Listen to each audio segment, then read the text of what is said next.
ስላልክ የምታረጋው ነገር አይደለም ብዙ ውይይቶች ብዙ ድርድሮች የሚፈልጉ ነገሮች ናቸው እነኛን ዝም ብሎ በችኮላ ኃላፊነት በጎደለው መልክ ዝም ብሎ ህብረተሰብን ለማነሳሳት በሚል ዝም ብለን የምናረጋው ነገር አይደለም ግን እንደ ኢትዮጵያ ያለ በጣም ብዙ ህዝብ ያለበት አገር የወደብ አጠቃቀምን በሚመለከት በጣም ግልጽና ሊያሰራ የሚችል እንትን መኖር አለበት ወይ ስምምነት መኖር አለበት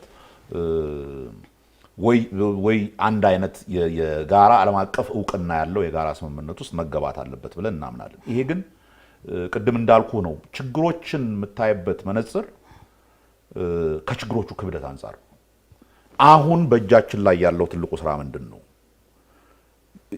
አሁን ይሄንን ነገር እንኳን እናርግ ብንል መጀመሪያ ህዝብ ይወከለው መንግስት ያስፈልጋል ያ ህዝብ ይወከለው መንግስት ይወከለውን ህዝብ ጥቅም በሚመለከት የሚያወጣቸው ፖሊሲዎችና እንትኖች ይኖራሉ በዛ መልክ ደረጃ በደረጃ መጀመሪያ ራሳችንን ማስተዳደር የምንችል ህዝብ መሆናችንን ነው ለራሳችን እውነተኛ ዲሞክራሲያዊ ስርዓት እንፍጠር ከዚያ በኋላ ይሄ የህዝብ ውክልና ያለው መንግስት ህብረተሰቡን ወክሎ ትክክለኛ ውክልና ስላለው ህብረተሰቡን ወክሎ የሚሻለው አካሄድ በተለያዩ ጉዳዮች ላይ የሚሻለው አካሄድ ምንድነው ይያለ እየመረጠ የሚሄድበት መንገድ እንከተል ነው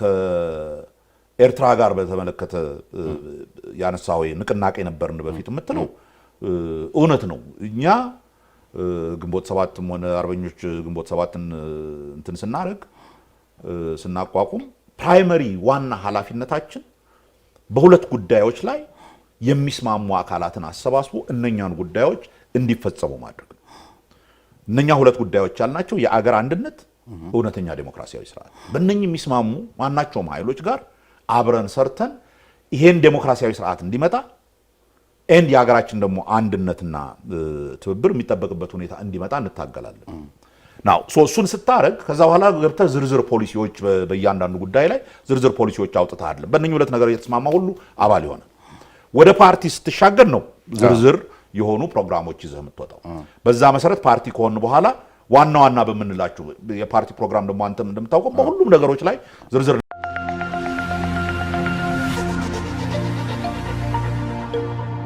ሆኖ ስለሌሎቹ አላቅም እኛ ጋር ግን በህዝብ ግንኙነታቸው በኩል 2-3 ጥያቄውን አቅርበን ፈቃደኛ ስላልሆኑ ከርሳቸው ጋር ለብቻቸው ይሄን እድል ሰተናቸው ሐሳባቸውን እዚህ ሲገልጹ ነበርና ለምን ፈቃደኛ አልሆኑም ለምንድነው ከልደቱ ጋር መከራከረው ወር መወያየው ምን ጉዳይ ስላለ ነው ጉዳያቸው ሀገራዊ ጉዳይ ስለሆነ ምክንያቱም እርሶ የመጡት ለሰላም ለዲሞክራሲ ነው እሳቸው ባቀረቡት ደብዳቤው ላይ ቃል በቃል መጠቅስሎት ፕሮፌሰር ብርሃኑ ወደ ሀገራቸው በተመለሱበት ዕለት በአዲስ አበባ ስታዲየም ከአባሎቻቸውና ከደጋፊዎቻቸው ጋር ባደረጉት ህዝባዊ ስብሰባ የኔ ስም እየተጠራ በቀረበ ስድብና ውግዘት ዛሬም የስም ማጥፋትና የጥላቻ ፖለቲካቸውን እንደቀጠሉበት በጋድ ያሳየ ነው ከመቼውም ጊዜ በላይ ደግሞ ዛሬ በሀገራችን ስለ አንድነትና ይቅርታ እየተሰበከ ባለበት ወቅት የይቅርታው ሂደት ተጠቃሚ ሆነው ወደ ሀገራቸው መግባት የቻሉት ፕሮፌሰር ብርሃኑ የጥላቻና የቂም በቀል ፖለቲካ ባህላቸው ቅንጣት ታህል ያልተላቀቁ መሆኑን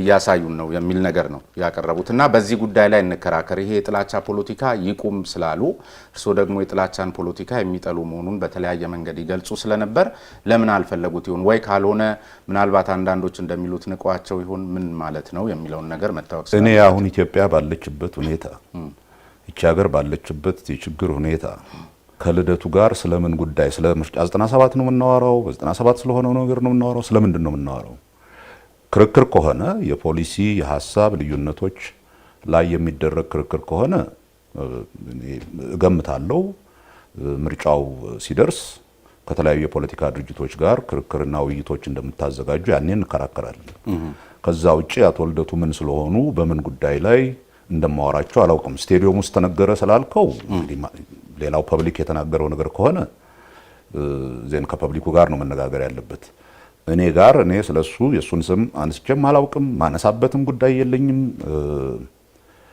ለኔ ልደቱ ኢሹ ሆኖ መነጋገረው ነገር የለኝም ስለ ደጋፊዎቻችሁ ኃላፊነት የለባችሁ ደጋፊዎቹ ያሉትን ከደጋፊዎቹ ለምን እንዳሉ ከደጋፊዎቹ ጋር እንትን መነጋገር ይችላል ለምን ይሄን ተባልኩ ብሎ እኔ ግን አሁን ኢትዮጵያ ባለችበት ሁኔታ ለአንተም አሁን በእንዲህ አይነት ውይይት ላይ የመጀመሪያ ጥያቄህ የዛሬ 1 ዓመት ወር ምናምን ልደቱ ጥያቄ ጠይቆ ነበረ። ልደቱ ጋር ለምን አልተወያያችሁም ብሎ ጥያቄ አገሪቱ ያለችበትንም ሁኔታ እየገጠመንና ልናልፍ የምናስበውን ችግር በሚመለከት ይሄንን ትልቅ ኢሹ አድርገህ ማንሳትህ ነው የሚገርም። በነገራችን ላይ ከኢሹም በላይ ኢሹ ነው ለኛ ጣቢያ። ሀገሪቷን የተመለከተውን ጉዳይ ስራ ያለው አካል አለ በየደረጃው። እኛ ደግሞ እንግዶቻችንን እዚህ ስንጋብዝ ዞሮ ዞሮ ሀሳብ ሊያዋጡ ነው።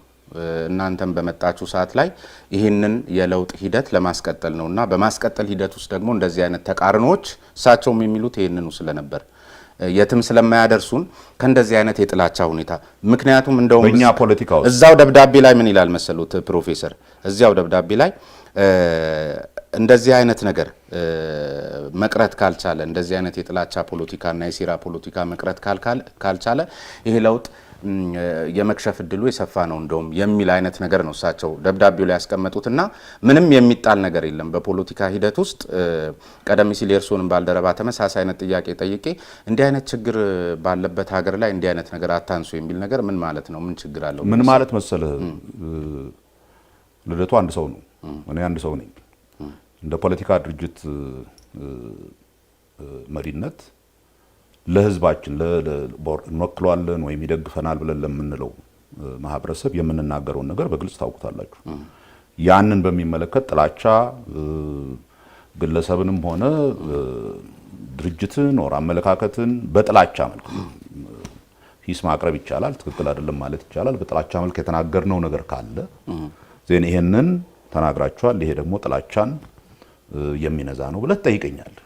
አንድ ግለሰብ አንድ ደብዳቤ ጽፎልናል፣ ስቴዲየም ውስጥ በተደረገ ንግግር እንደዚህ ተብያለሁ፣ ህዝቡ እንደዚህ ብሎ ጮኋል፣ ስለዚህ እሱን የፖለቲካ ድርጅት መሪ ይመልስልኝ ማለት ኦር በዛ ሁኔታና አሁንም ባለንበት ሁኔታ ያ ኢዝ ኢምፖርታንት ያን ያህል ሲግኒፊካንት የሆነ ትርጉም ያለው ነገር ነው ማለት የችግሮችን ሚዛን አለማወቅ። የችግሮችን ሚዛን ለሚያውቅ ሰው በዛሬ ጊዜ እኔ እናንተ የምናደርገው ውይይት ልደቱ የ1 ዓመት ከምናምን በፊት እንደዚህ ደብዳቤ ጽፎ ነበር ወይም ልደቱ እዚህ ጋር ተናግሮ ነበር እኔ ምንም ኢንትረስት አያደርገኝ። እሺ አሁን እርስዎ የተናገሩትን በተደጋጋሚ የኢዜማ ከፍተኛ የስራ ኃላፊዎች ወይም የቀድሞቹም እንደዚሁ በተመሳሳይ እርስዎ ጓዶች አሁን ሀገሪቷ የገጠማት ችግር አሁን ባለንበት ሁኔታ መውጫ መንገዱን እንጂ እንደዚህ አይነት ነገር ወቀሳው ምናምኑ ይቅር ድጋፍ የማድረግ አይነት እንቅስቃሴ ነው የምታደርጉትና አሁንም ራሱ ያሉት ነገር ሚዲያ የራሱ ሚና አለው።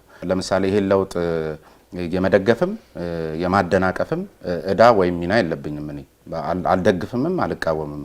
ልክ በተመሳሳይ እናንተም እንደ አንድ ተቋሚ ፓርቲ መንቀሳቀስ ሲገባችሁ አሁን እንኳን ከነገሩኝ ነገር ተነስቼ ሌሎችም ሰዎች የሚያነሱት ራሳችሁን እንትን ስማቸው ኢዜማ ሆነ እንጂ ብልጽግና ፓርቲ ናቸው የሚሉ አካላት አሉ።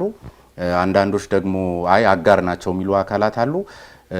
ተቋሚ ግን አይደሉም የሚለው ደግሞ ይበዛልና ራሳችሁን እንዴት ነው የምታዩት? ተቋሚ ናችሁ ወይስ ብልጽግና እንደ ብልጽግና ናችሁ? ኢዜማ የራሱ ፕሮግራም አለው። ፕሮግራሙን አይቶ አሁን እንግዲህ አንድ ወር ነው ብልጽግና ፓርቲ አንድ ወር ወዲህ ያወጣውን ፕሮግራም አይቶ ይሄ እነኚህ ፕሮግራሞች በዚህ ጉዳይ ላይ ይመሳሰላሉ እና አንድ ናችሁ ወይ ጥያቄ ሊሆን አይችልም። ቢኮዝ አንድ አይደለም፣ ሁለት ፓርቲዎች ነው።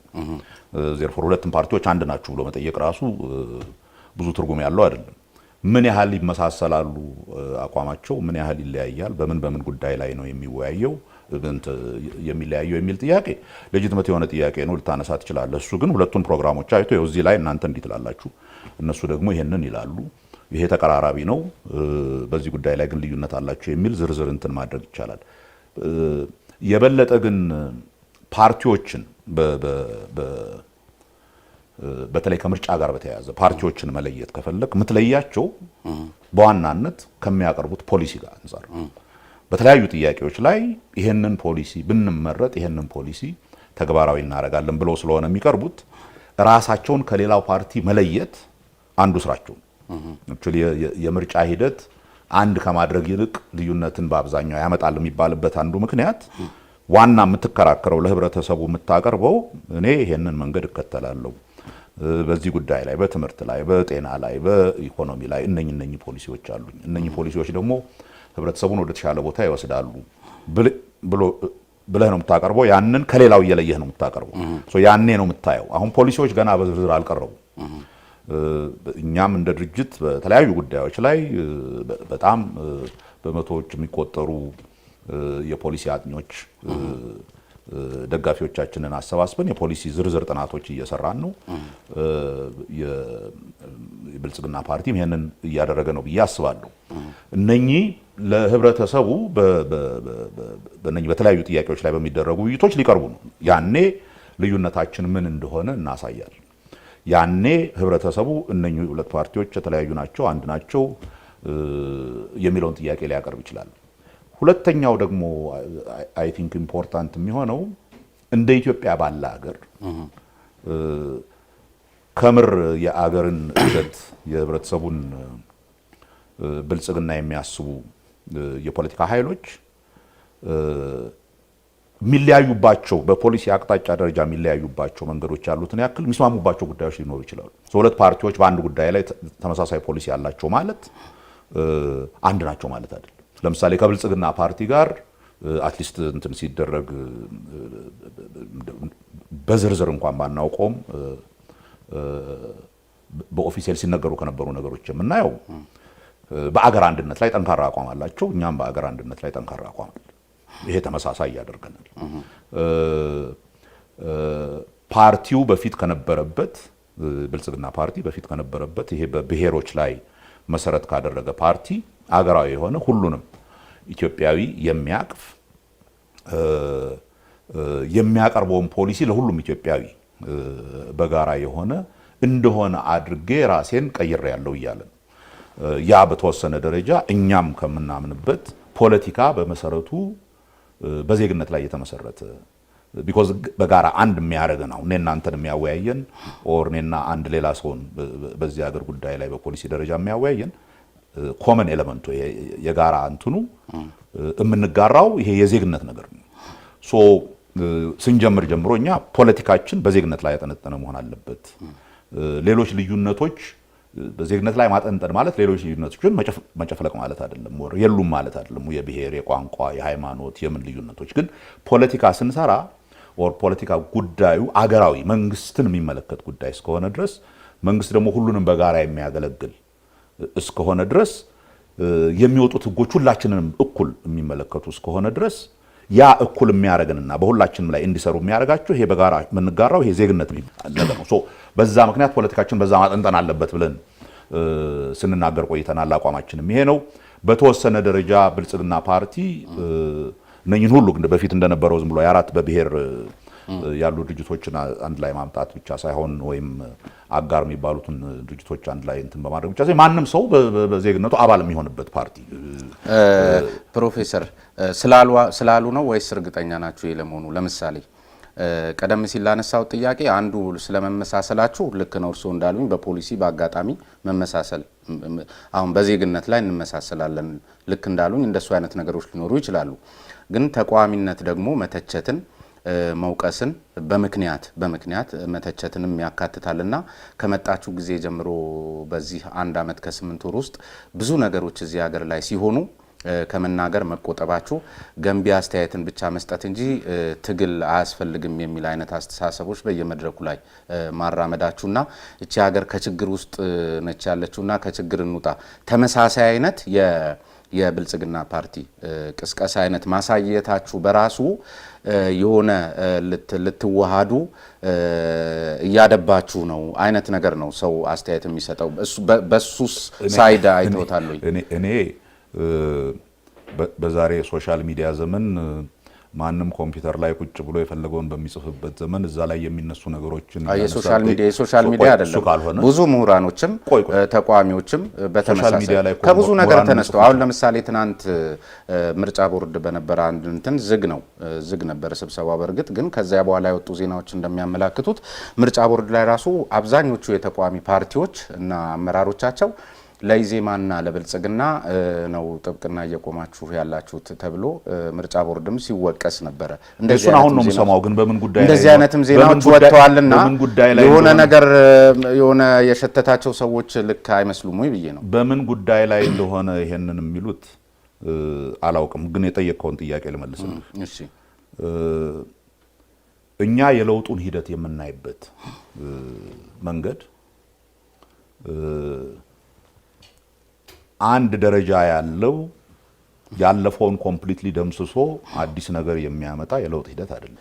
ከዚህ በፊት ስናደርግ ከነበራቸው የለውጥ ሂደቶች አብዮት ከሚባሉ ለምሳሌ በ66 ያደረግነው አብዮት ወያኔዎች ወደ ስልጣን በሚመጡ ጊዜ የነበረው ያለፈውን ፓስቱን ጠቅላላ ደምስሶ በአዲስ መልክ ሁሉን ነገር አዋቅራለሁ የሚል ጦር እስከ ማፍረስ በደርግ ጊዜ በጃንሆይ ጊዜ የነበረን ነገር በሙሉ ማጥፋት እንደዛ አይነት አካሄድ አልጠቀመንም። እንደ ማህበረሰብ የበለጠ ችግር ውስጥ ከቶናል። ስለዚህ ቀስ በቀስ የሚሄድ የሪፎርም ወይም የዘገምተኛ የለውጥ ሂደት እንከተላለን የሚል ለውጥ ነው የመጣው።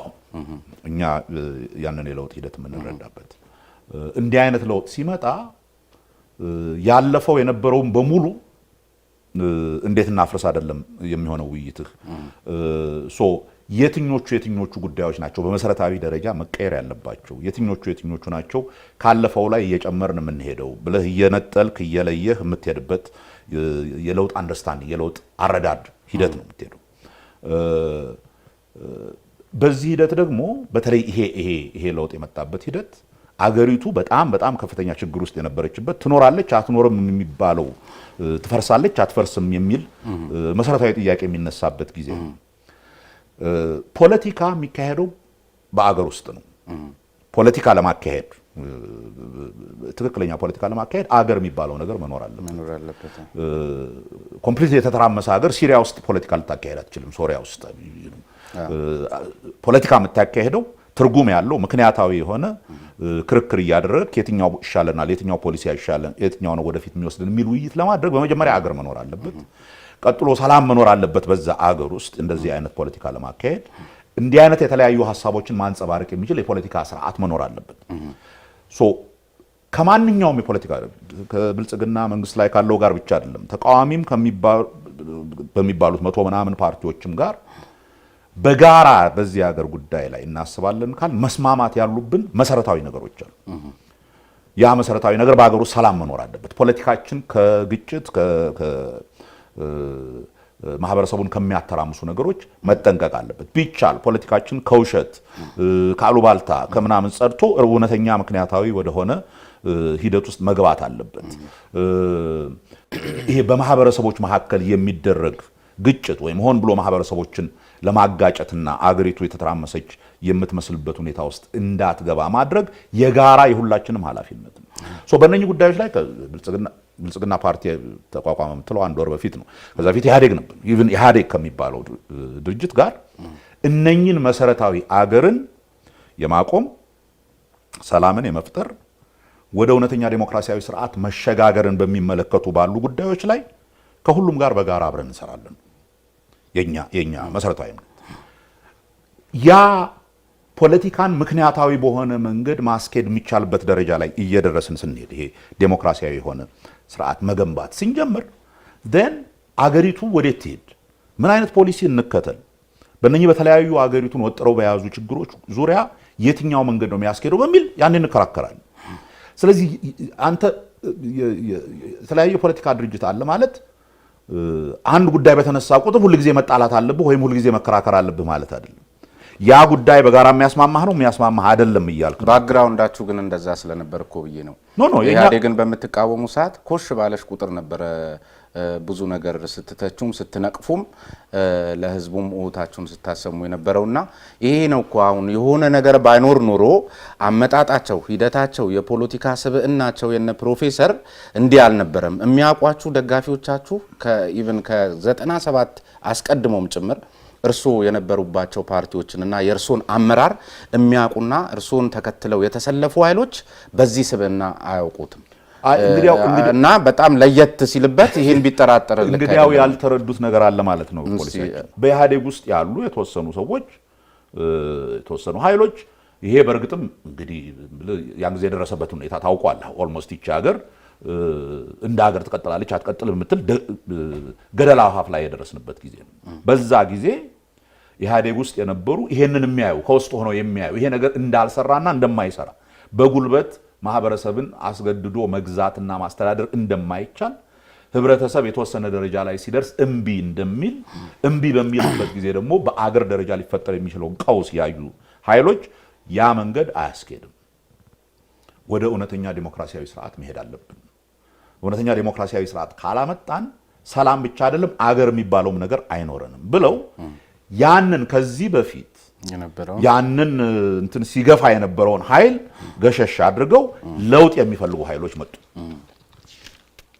ያ ምንድነው የሚወስደን ኢሚዲየትሊ 97 አካባቢ ወደ ነበረው ሁኔታ። ይሄ እንግዲያው ወደፊት ፖለቲካችን የሚካሄደው በሐሳብ በሚደረግ ክርክር በጋራ በምንስማማባቸው ዋና ዋና ጉዳዮች ላይ ተመስርተን የአገር አንድነትና አገር መኖር፣ ዴሞክራሲያዊ ስርዓት መፍጠር እና ያንን መፍጠር ደግሞ የሚያስፈልጉት ያ ስርዓት እንዲፈጠር አስገዳጅ የሆኑት እኛ በምርጫ 97 ጊዜ ያቀረብናቸው ታስታውስ እንደሆን ምናልባት አንተ ልጅ ነበርክ 8 ነጥቦች አቅርበን ነበር።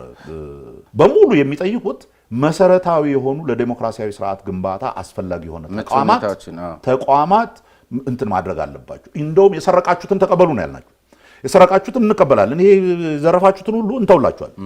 ግን ለሚቀጥለው ምርጫ ቢያንስ የአሁኑ አይነት ነገር እንዳይመጣ ለዲሞክራሲያዊ ስርዓት መፈጠር ወሳኝ የሆኑ ተቋሞችን የምርጫ ቦርድን፣ የደህንነትና የፖሊስ ተቋማትን፣ የዳኝነት ስርዓቱን ወዘተርፈ እነኝን በሙሉ እውነተኛ ነፃና ለዲሞክራሲያዊ ስርዓት ለመሸከም የሚችሉ ተቋማት እናርጋቸው። ይሄንን ተቀብለናል። ይሄንን ለማድረግ ነው ሐሳባችን የሚል የለውጥ ኃይል መጣ። ተቋማትን እንቀይራለን፣ እውነተኛ ዲሞክራሲያዊ ምርጫ እንዲደረግ እናደርጋለን፣ አገሪቱን ወደ ተረጋጋ ዲሞክራሲያዊ ስርዓት እንመልሳለን የሚል ኃይል ሲመጣ ኦኬ በጣም ጥሩ የምታረገውን ነገር እያየን በእርግጥም ወደዛ የምትሄድ ከሆነ እየደገፍን ያን የጋራ ስርዓት በጋራ እንፈጥራለን። ምርጫው ሲመጣ ነው ልዩነቶቻችን ጋር የምንነጋገረው በደንብ። እስከዛ ድረስ ግን በኢንቴንሽን ደረጃ በፍላጎት ደረጃ ያን ለማድረግ ካሰባችሁ ችግር እንኳን አንዳንድ ጊዜ ችግር አያይዘው እንዲገልጹልኝ ፈልጌ ነው ብቷል። እንደውም እርሶን ብዙ የሚወቅሱና ልትዋሃዱ ነው ይሄ ዜማና ብልጽግና አንድ ናቸው የሚለውን ነገር በስፋት የሚያነሱ ኃይሎች እንደውም በጣም ክሪቲካሊ አይተው ምናልባትም አንድ ጽሁፍ ትናንትና ሳነብ እዚህ ቅንጅት ውስጥም የነበረ አካል ይመስለኛል ከጽሁፉ ባክግራውንድ ተነስቼ ሳይና እንደሱ አይነት ነገርን ሲተች እንደው ምንድነው የሚለው ቢያንስ እነ ፕሮፌሰር በጣም ሲታገሉለትና ሲቆሙለት ከነበረው ፖለቲካዊ ሂደት አኳያ ህገ መንግስታዊ ማሻሻያ ሳይደረግ ወደ ምርጫ እንገባለን ብለው ማለታቸው ሲያነሱ ከነበረው ሁኔታ አኳያ በነበረበት ሁኔታ ውስጥ እንደዚህ አይነት አቋም መያዛቸው አንዱ ማሳያ ነው ወደዚያ ወደ መጠጋጋቱ ለመሄዳቸው የሚል ነገር ይነሳና ግን እዚህ ላይ ተጨማሪ ያነበብከውን በሙሉ ዝም ብለህ የምትቀበል ካልሆነ በቀር እስኪ አሁን ቁጭ ብለህ ይሄንን በቅንጅት ጊዜ የነበረ ሰው ነው ይሄንን ነገር ያለው ብለህ ያልከው ሰው ያለውን ነገር ተመልከተው። ምርጫ 97 ላይ ስንወዳደር ኮንስቲቱሽኑ ህገ መንግስቱ በእነኚህ ጉዳዮች ላይ እንዲሻሻሉ እንፈልጋለን ብለን የምርጫ መከራከሪያ አድርገን ከማቅረብ ባሻገር ምርጫ ህገ መንግስቱ ካልተቀየረ ለውጥ የለምና ምርጫ ውስጥ አንገባም አላለም።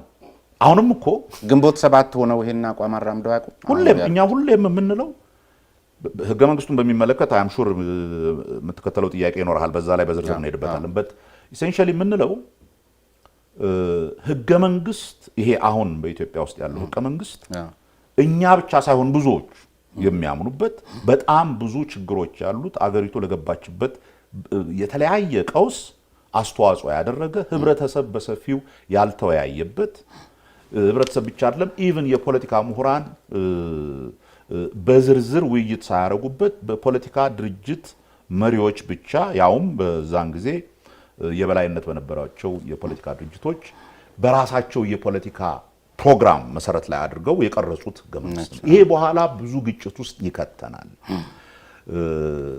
ቀስ ብለን እንደገና መመርመር አለብን። ስለዚህ ያ ህገ መንግስት ብዙ እኛ አይ ቲንክ በቅንጅት ጊዜ ወደ 30-40 የሚሆኑ አርቲክሎች ነው እንደው በዝርዝር አይተን እነኚህ ነገሮች ላይ ውይይት አድርገን እኛ ህገ መንግስት በአንድ ጊዜ ዝም ብሎ ተነስቶ እኛ ስለፈለግነው የሚቀየር ነገር አይደለም። ህገ መንግስት እንዲቀየር ከፈለግ አንደኛ ህገ መንግስቱ ራሱ ያንን ለመቀየር የሚሄድበት የራሱ ሂደት አለው። ሁለተኛ ማህበረሰቡን ኮንቪንስ ማድረግ አለበት። እነኚህ እዚህ ህገ መንግስት ውስጥ ያሉ አንቀጾች የተረጋጋ የፖለቲካ ማህበረሰብ ለመፍጠር አይጠቅሙንም፣ አይበጁንም። የበለጠ ማህበረሰባችንን ወደ አንድነት ከማምጣት ይልቅ ወደ ግጭትና ወደ ትርምስ የሚወስዱ ናቸው የሚለውንና እያንዳንዱን ከነ ምክንያታቸው አቅርቦ እነኛ ነገሮች እንዲቀየሩ ህብረተሰቡን ኮንቪንስ አድርጎ ህብረተሰቡ ሲስማማበት የሚደረግ ሂደት ነው።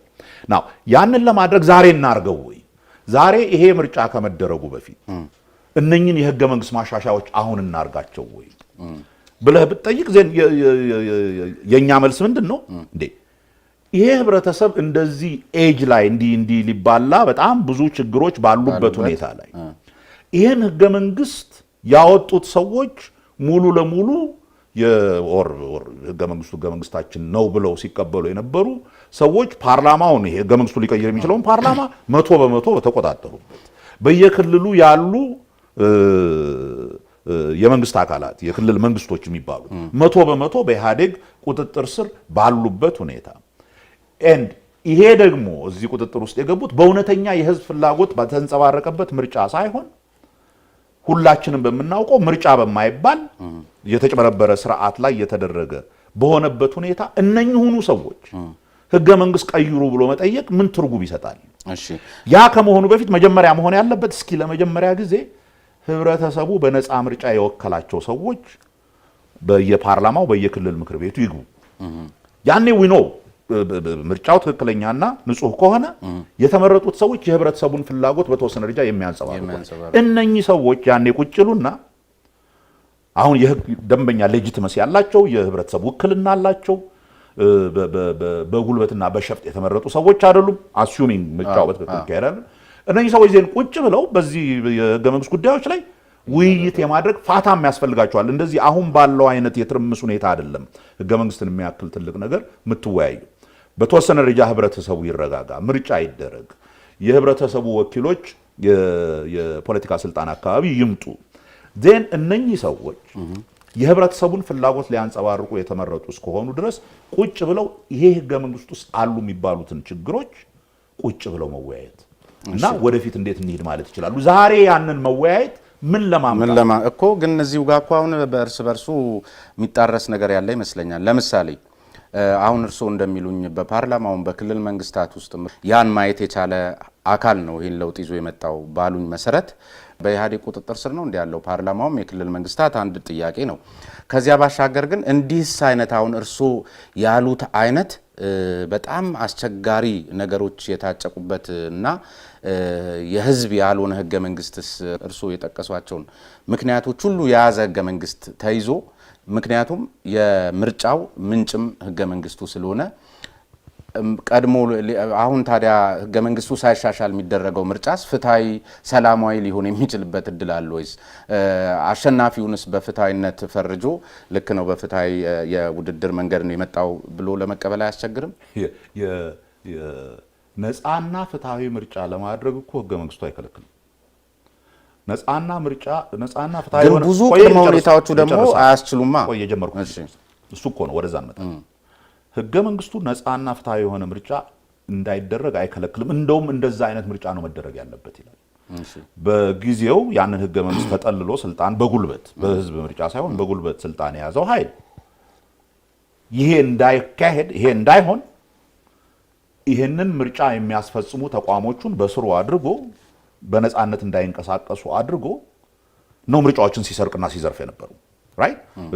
ወይም ደግሞ ያለውን ነፃ መሆን የሚገባቸው ኢቭን በህገ መንግስቱ ነፃ መሆን የሚገባቸውን ተቋማት እንደ ደህንነት፣ ፖሊስ፣ መከላከያ ምናምን ሁሉ የአስፈጻሚው ሙሉ መሳሪያና የፖለቲካ መጠቀሚያ አድርጎ በመጠቀሙ ነው ያ ህገ መንግስት ኢቭን እኛ ጥሩ ባላቸው። በነገራችን ላይ ህገ መንግስቱ ሁሉም ነገሩ መጥፎ አይደለም። የተባበሩት መንግስታት የሰብአዊ መብቶችን ድንጋጌ ያከበረ ነው። ሙሉ ለሙሉ ይከበራል ያለበት አንድም ቀን ግን ሰብአዊ መብት የሚባል ነገር አክብሮ አያውቅም። ህገ መንግስቱ አይደለም ያንን የከለከለው። ህገ መንግስቱን እናስፈጽማለን ብለው በጉልበት ስልጣን ላይ የወጡት ሰዎች ናቸው ይሄንን ያደረጉት። እነኚህ ይሄንን ለውጥ እንዲመጣ የገፉት ሰዎች ያን ነገር ያውቃሉ። ያ ህገ መንግስት ተግባራዊ ሆኖም እንደማያውቅ ያውቃሉ። ያ ህገ መንግስት የሚላቸው ነገሮች በስራ ላይ እንዳይውል ሆን ተብሎ የፖለቲካ ስልጣኑና ጉልበቱን የያዙት ሰዎች እንደከለከሉ ያውቃሉ። በዚህ ላይ ነው እነሱም ይሄ አያስኬድም ያሉት አይደለም። ይሄ አያስኬድም፣ ለውጥ መምጣት አለበት፣ እውነተኛ የህዝብ ውክልና ያለው መንግስት መኖር አለበት ያሉ። ይሄን ሲሉ መጀመሪያ የምንጠብቅባቸው አጠቃላይ ህገ መንግስቱን መቀየር ሳይሆን በመጀመሪያ በህገ መንግስቱ ውስጥ የተጻፉትን እነኝን ህዝብ የሚወከልበት ነፃ የሆነ ምርጫ የሚደረግበት እነኝ የተለያዩ ተቋማት ከአስፈጻሚው አካል ቁጥጥር የሚወጡበት ሁኔታ መፈጠር አለበት የሚለውን ፐብሊክሊ ተቀበሉ። ይሄን እናደርጋለን አሉ። እነኝን ተቋሞች ላይ ሪፎርም ጀመሩ። ምርጫ ቦርድን በፊት የነበረውን የዛ መንግስት ሙሉ ለሙሉ ጥገኛና ኪስ ውስጥ የነበረውን ምርጫ ቦርድ አፍርሰው በአዲስ የቦርድ አባሎች ብዙ ሰው በሚስማማባቸው ነፃ ናቸው። ምንም የማንም የፓርቲው ውክልና የሌላቸውና ውግንና የሌላቸው ሰው አለን እዛ ውስጥ እኮ ሲሉ እርሶስ የእናንተም ኪስ ውስጥ መሆናቸውን አያጠይቅም? ያሁኖቹ እሱን መከታተል ይችላል። እሱ እኮ ዝም ብሎ ወሬ አይደለም። እነኚህ ሰዎች ብለዋል እኮ እርሶ ራስዎት ነው ያሉት። ምርጫ ቦርድ ሲደራጅ የኛም ሰዎች አሉ ማለቶ። ስለዚህ ተመሳሳይ ነው። ይሄንን የሰማው ወንድሜ እኛም ሰዎች አለን ምርጫ ቦርድ ውስጥ እኮ ብለዋል። ሰምተሃል? አዎ ይሄንን ሰምተሃል? አዎ። በጣም የሚገርም ነው። ይሄንን በምንም አይነት ልትሰማ አትችልም ከኔ ሲደራጅ የኛም ተወካዮች አሉ የተባለውን ነገር ስማ እንዴ። እሺ ይኸው በዚህ መንግስት የለውጥ ሂደት የተለያዩ መሻሻል ያለባቸው ህጎች አሉ ተብሎ 8 የተለያዩ ጉዳዮችን የሚመለከቱ የህግ ባለሙያዎች ከዩኒቨርሲቲ ከፖለቲካ ድርጅቶች የተውጣጡ ምን እነኝን ህጎች እንደገና እንዲፈትሹና እንትን እንዲመረምሩ አድርጉ። የምርጫ ማስፈጸም ህግን ይመለከታል። የሲቪክ ሶሳይቲ ህግን ይመለከታል። የጸረ ሽብር ህጉን ጉዳይ በዝርዝር ይመለከታል። እነኚህ የተለያዩ ኢትዮጵያን ዴሞክራሲያዊ ለማድረግ የሚያስፈልጉ ከዚህ በፊት ለማፈኛ ሆነው የተቋቋሙ ህጎችን ቀይረን ለዴሞክራሲያዊ ስርዓት የሚመች ህጎች እንዲወጡ የህግ ባለሙያዎች ጥናት እንዲያደርጉ ሰጥተናል። በዚህ ጉዳይ ላይ ለሁሉም የፖለቲካ ፓርቲዎች ጥሪ ያደረጉ ሁሉም የፖለቲካ ፓርቲዎች በእነኚህ የህግ አጥኚ ኮሚቴዎች ውስጥ ገብተው እንዲወያዩና ሀሳብ ካላቸው እንዲያካፍሉ ጥሪ ተደረገ። ይሄ ለሁሉም ነው፣ ለኛ ብቻ አይደለም። በዛ በተደረገው ጥሪ መሰረት የኛ ድርጅት ደጋፊ የሆኑ የህግ ባለሙያዎችን እነኚህ የተለያዩ ኮሚቴዎች ውስጥ አስገብተን በዛ ውይይት ውስጥ ተሳተፍን። ምኑ ጋ ነው የኛ ሰዎች አሉ እዛ ውስጥ ያልኩ አረ በአገላለጹ እንግዲህ አውዱ በዚህ መንገድ ካልሆነ በስተቀር ምን ማለት ነው? እንዴ አንተ የሚዲያ ባለሙያ እኮ ነህ። የሚዲያ ባለሙያ አንድ ነገር ሲደረግ አንድ ነገር ሆነ ሲባል አንድ ሰው ይሄኛውን መረጃ እናንተ በወቅቱ አሁን ልክ ለኔ ነገሩኝን ይሄ አይነት ክስ ሲቀርብባችሁ በወቅቱ ስላልተናገሩት ተናግረናል እንጂ እንደውም እኮ አሁን አንተ በደም ተከታትለው ከሆነ የተባለው ነገር እኔ ከኢሳት ጋር ባደረገው ኢንተርቪው ይሄን አደረገ ተብሎ ነው። ያንን ቁጭ ብለህ መስማት ነበረብህ። ያንን ቁጭ ብለህ ብትሰማው ያልኩት ይሄ አሁን ያልኩህን ነገር ነው። እኛ በእነኚህ የህግ ማሻሻያ ተቋሞች ውስጥ ተሳትፈናል እንደ አንድ ፓርቲ ላይክ ሌሎችም ፓርቲዎች የተሳተፉ አሉ። አቅም ኖሯቸው በሁሉም ላይ ይሳተፉ አይሳተፉ አላውቅም። ለሁሉም የተደረገ ጥሪ ነው። እንደ ጠቅላይ ሚኒስትሩ የፖለቲካ ፓርቲዎች ገና መጀመሪያ እንደገባን ሁሉንም የፖለቲካ ፓርቲዎች ባነጋገሩበት ጊዜ እኮ ነው በደንብ የተናገሩት። ገብታችሁ እነኛ ህጎች ክፍት ናቸው፣ ለአንድ ፓርቲ ለአንድ መንግስት ጥቅም ላይ የሚውሉ ሳይሆን በአጠቃላይ ዴሞክራሲያዊ ስርዓት ለመገንባት የሚያስፈልጉ ህጎች ስለሆኑ ሁላችንም ተስማምተንና ተወያይተን ያደረግናቸው ይጠቅማሉ በሚል ነው ሁሉንም የጋበዙት። ስለዚህ በሱ እናስተካክለው። አሁን ያሉት በኢህአዴግ ቁጥጥር ስር ናቸው ወይ ፓርላማው የመሳሰሉት ቀደም ሲል ያነሱልኝ በኢህአዴግ ቁጥጥር ስር በሆነበት ሁኔታ 100% ፓርላማው ክልሎችን በተመሳሳይ በሆኑበት ሁኔታ ላይ አሁን ህገ መንግስት እናሻሽል ማለት ልክ አይመጣም የሚል ነገር ቀደም ሲል ስለነገሩኝ፣ በሌላ በልኩ ደግሞ ኢህአዴግ ውስጥ ሆኖ ያን ችግር ያዩ አካሎች ያመጡት ለውጥ ነው ብለውኛል። የለውጥ አመራሮችም በየደረጃው ያለውን አመራርና ምክር ቤት በራሳቸው መልክ የቀረጹበት ሂደት ያለ አይነት ነገር ነው የሚታሰበው ወይም ደግሞ ስናይ የነበረው። ፓርላማውን ለምሳሌ ጠቅላይ ሚኒስትሩ የስራ ዘመናቸውን በጀመሩ ሰዓት ላይ ተቆጥሮ የተሰጣችሁን ተቆጥሮ እንድታስረክቡ በሚል ሁሉ ሲያፈራርሙ ነበር። ስለዚህ በተመሳሳይ የለውጥ ስብዕናን ተላብሰዋል ብለን እናስብ።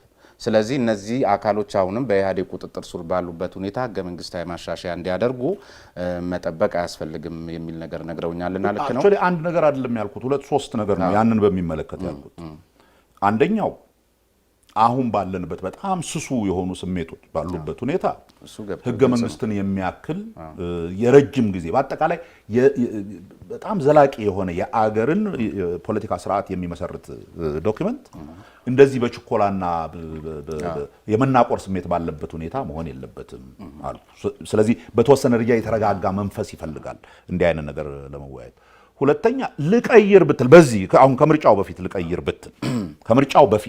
ብትል የበፊቱ ፓርላማ ከሆነ ያን የመቀየር ኃላፊነት ያለበትና ክልሎች ከሆኑ እነኛ ሰዎች እኔ እንደውም አልፌ ይላሉ ኢህአዴግ መሆናቸው ብቻ አይደለም የህዝብ ውክልና የሌላቸው ናቸው።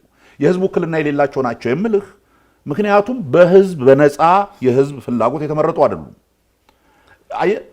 ለጠቅላይ ሚኒስትሩም እኮ ቆይ ልነግርህ ነው ሹመቱን የሰጡት እነዚህ ናቸው። ስለዚህ የህዝብ ውክልና የሌላቸው አካላት ናቸው የጠቅላይ ሚኒስትሩ ሹመት። ትክክል።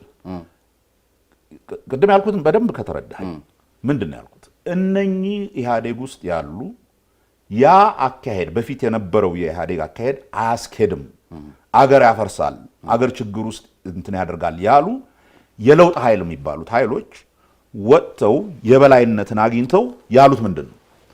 ከዚህ በፊት ስንሄድበት የነበረው አያስኬድም፣ እውነተኛ ዴሞክራሲያዊ ስርዓት መፍጠር አለብን። እነኛን እውነተኛ ዴሞክራሲያዊ ስርዓት ለመፍጠር የሚያስፈልጉ የተቋማት መሻሻያዎች እናረግና ምርጫውን እናካሄዳለን አሉ።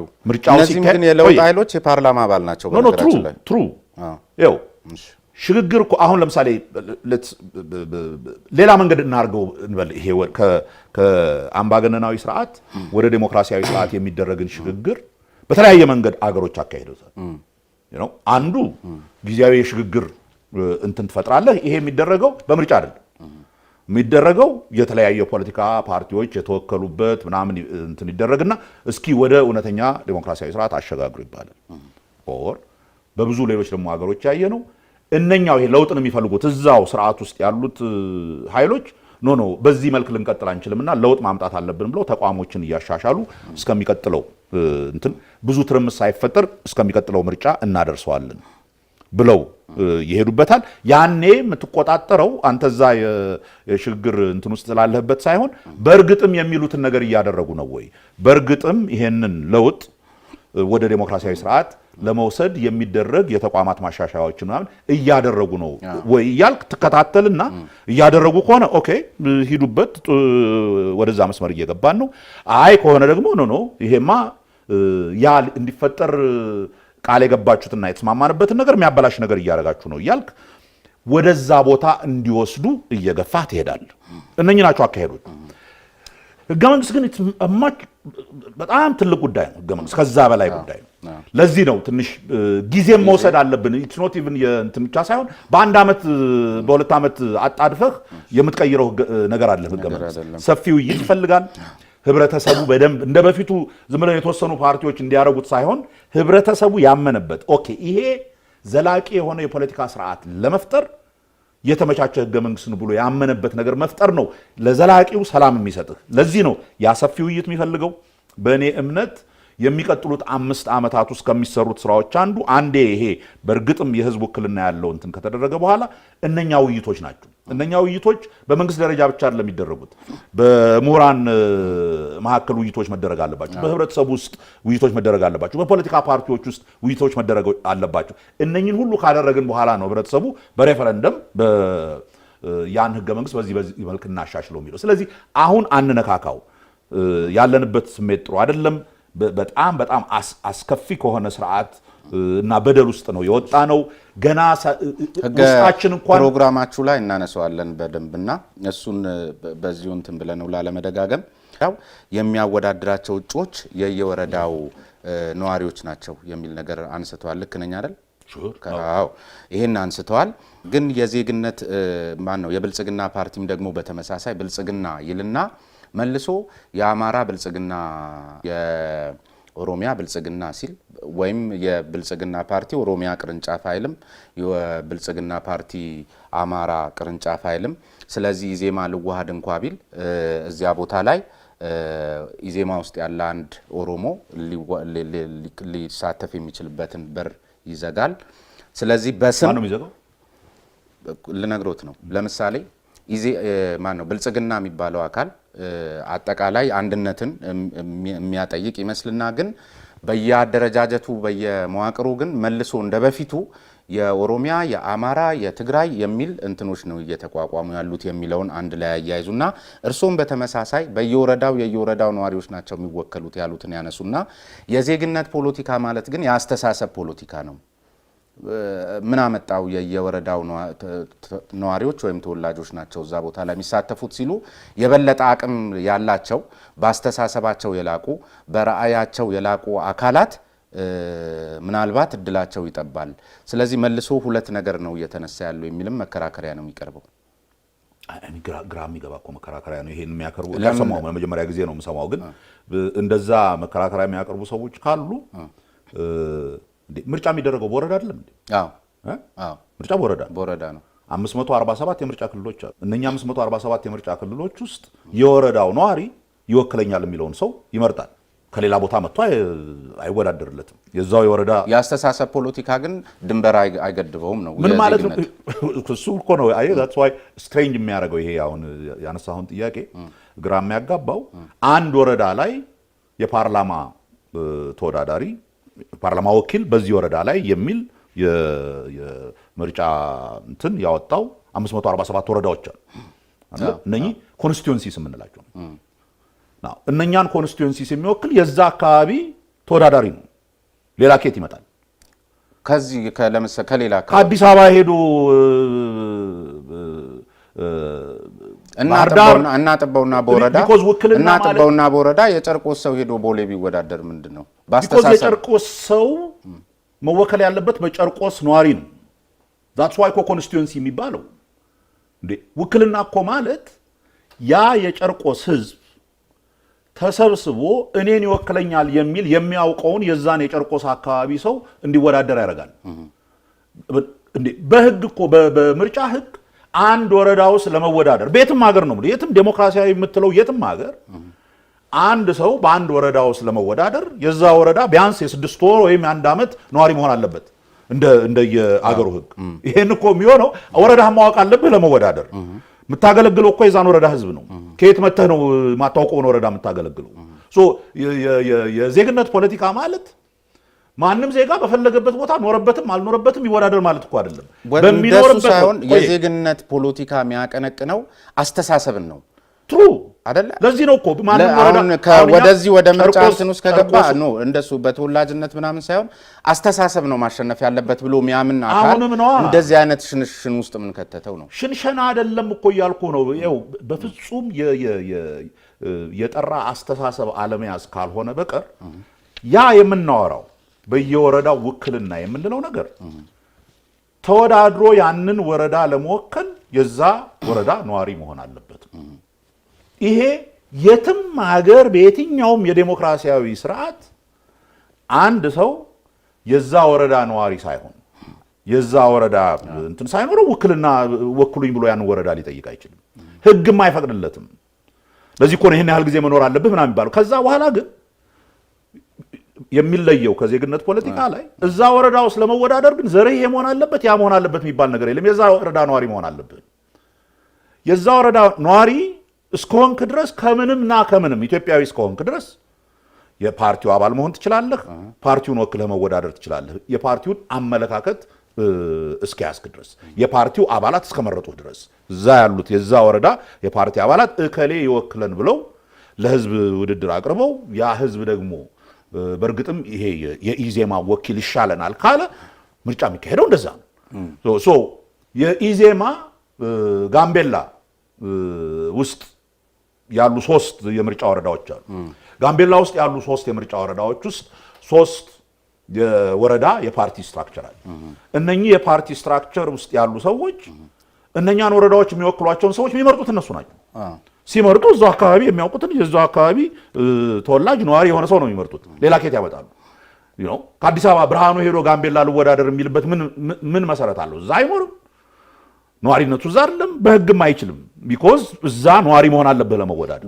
ሁለቱን እንዴት አድርገን ጉዳዩን ከከተማ አውጥተን ግን ስናየው ቀደም ሲል ወዳሉት ወደ ጎሳ ፖለቲካ የመሄድ እድሉ አይሰፋም። አሁን ባሉት ተነስተን አሁን አይደለም እኮ የምልህ ድሮ በጃንሆይ ጊዜ ፓርላማ በሚመረጥ ጊዜ የሚመረጠው በምርጫ ዲስትሪክት ነው። የኢሌክሽን ዲስትሪክት ብትለው ይሄንን ነው። ሶ ኦሮሚያ ውስጥ ሄዶ እዛ ኦሮሚያ ውስጥ ማን ነው የሚወክለው ሲል የዛ አካባቢ ነዋሪ ይወክለኛል ብሎ የሚለውን ሰው ነው የሚመርጠው። የትም አሜሪካን ሀገር ብትሄድ የትም ቦታ ምርጫ የሚደረገው የዛ ወረዳ፣ የዛ አካባቢ፣ የዛ ኮንስቲትዩንሲ ነዋሪ የሆነ ሰው ነው የሚወዳደረው። ያ ኦብቪየስሊ ወደድክም ጠላህም የየአካባቢውን ማህበረሰብ ይመስላል። ለዚህ እኮ ነው እኛ እንደውም ከብሔር ፖለቲካ ይሄ የሚለየው አዳማ ውስጥ ለመወዳደር አዳማ ኦሮሚያ ክልል ውስጥም ቢሆን የአንድ የአዳማ ወረዳ ተወዳዳሪ እንዲወዳደር ፓርቲው የሚወክለው ሰው በምንም አይነት ዘሩ ለይቶ አይደለም። የዛ አካባቢ ወረዳ አባል እስከሆነ ድረስ ለመወዳደር እና የፓርቲው አባሎች እስከመረጡት ድረስ መወዳደር ይችላል። ብሔሩ ከየትም ይሁን ከየትም ይምጣ ከየትም። ያ ነው ልዩነቱ። ደም ቆጥሮ ነው እዚያ ጋር ኦሮሞ መሆን ብቻ አለብህ ወይም እዚህ ጋር ትግሬ ብቻ መሆን አለብህ የሚል አይደለም። እዛ እስከኖርክ ድረስ መቼምና መቼም ቤትም ሀገር ኒውዮርክ የሚወዳደር ሰው የኒውዮርክ ነዋሪ ነው። የተለያዩ ዲስትሪክቶች አንድ ፖይንት በጣም ኢምፖርታንት ፖይንት አንተ ያነሳው አገራዊ የሆነ ፓርቲ እንደ ኢዜማ ያለ አገራዊ ፓርቲ ስታቋቁም ይሄ ሀገራዊ ፓርቲ በሁሉም የሀገሪቱ ክልል የሚወዳደር እስከሆነ ድረስ በሁሉም የሀገሪቱ ክልል የፓርቲው ቅርንጫፎች አሉ። አሁን ኦሮሚያ ውስጥ የኢዜማ የፓርቲ ቅርንጫፎች በየወረዳው አሉ። እኛ በወረዳ ስለሆነ የተደራጀ ነው። በየተለያዩ የኦሮሚያ ወረዳዎች የኢዜማ ጽህፈት ቤቶች አሉ፣ የኢዜማ አባላት አሉ። ሶ ብልጽግና ፓርቲም የኢትዮጵያ ብልጽግና ፓርቲ ብሎ አገራዊ የሆነ ፓርቲ ካቋቋመ የኢትዮጵያ ብሎ አይደለም ያቋቋመው ብልጽግና ነው ያለው። ብልጽግና አሜሪካን ሀገር ዘ ዲሞክራቲክ ፓርቲ ሲባል አሜሪካን ዲሞክራቲክ ፓርቲ አይባል። ያን ያህል እንትን አይደለም። እኛ ሀገር ሌላ ትርጉም ስለሚሰጠው ነው እንጂ ከዛ አማራ ሲል ለምን የብልጽግና ፓርቲ ቅርንጫፍ ለምን አይደለም? የክልል እኮ እሱን እኮ ነው የምልህ። አሁን የኢዜማ የአዳማ ብራንች ያልኩት ግን ገብቶታል ፕሮፌሰር። አሁን ለምሳሌ የአማራ ብልጽግና ፓርቲ ጽህፈት ቤት ነው እንጂ የሚለው የአማራ ብልጽግና ቅርንጫፍ አይልም። እኔ እሱን አላውቅም። ይሄ ዛት ዋይ ሁለቱን በፊት ጀምረህ ልክ አንድ እንደሆን ተመካክረን ስትራክቸር እንደፈጠርን ምናምን አድርገው የሚቀርበውን ይዘህ ካላወራህ በቀር እኔ የብልጽግና ፓርቲ ሪጂናል ብራንቾቹን እንዴት አድርጎ እንደሚያዋቅር አላውቅም። ቱ ቴል ዩ ዘ ትሩዝ ግን አሁን ለምሳሌ አሜሪካን ሀገር ሁለት ፓርቲዎች አሉ። ሪፐብሊካን ፓርቲ አለ፣ ዴሞክራቲክ ፓርቲ አለ። በአምሳዎቹም ስቴቶች የዴሞክራቲክ ፓርቲው ብራንች አለ፣ የሪፐብሊካን ፓርቲው ብራንች አለ። እኛም እንደ ኢዜማ ኤግዛክትሊ ይሄንን ነው የምናደርገው። በየወረዳው የኢዜማ የእናንተ ተመሳሳይ የኢዜማ ፓርቲ ሆኖ ቅርንጫፍ ተብሎ ስላየን እሱ ብዙ አያስቸግርም። ግን አሁን እርሶ በሚሉኝ እንደዚህ ሀገር አቀፍ እንዲህ ብሔርተኝነቱ በጦዘበት ሁኔታ ላይ እንኳንስ ተወዳድራችሁ ለማሸነፍ እንደው የምትንቀሳቀሱበት እድል አለ? አሁን ካለ ሁኔታ ቀደም ሲልም እርሶም ሲያነሱት ነበርና እንደው ማሰባችሁ የሚሉም እኮ አሉና እንዴት ነው ማሰባችሁ? አየህ ማሰባችን የሚገርማቸው ሰዎች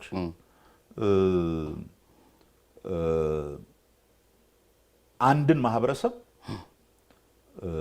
በእንትኑ ብቻ በብሔር ማንነቱ ብቻ ሌላ አስተሳሰብን ነገር በሙሉ ጥሎ ከአንድ ማንነት ውጪ ያውም ከቋንቋ ጋር በተያያዘ ማንነት ውጪ ሌላ ሊያስብ አይችልም የሚል ከፍተኛ ንቀት ለዛ ህብረተሰብ ከሌለው በቀር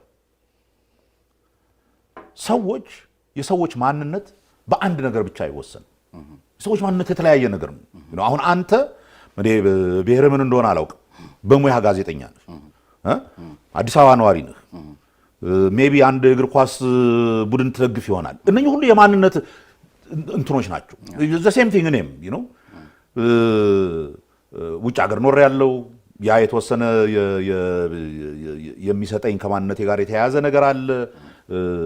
ብሾፍቱ ተወልጃለሁ፣ አዲስ አበባ አድጌያለሁ፣ ኳስ እወዳለሁ፣ ኢኮኖሚስት ነኝ፣ ማስተማር እወዳለሁ።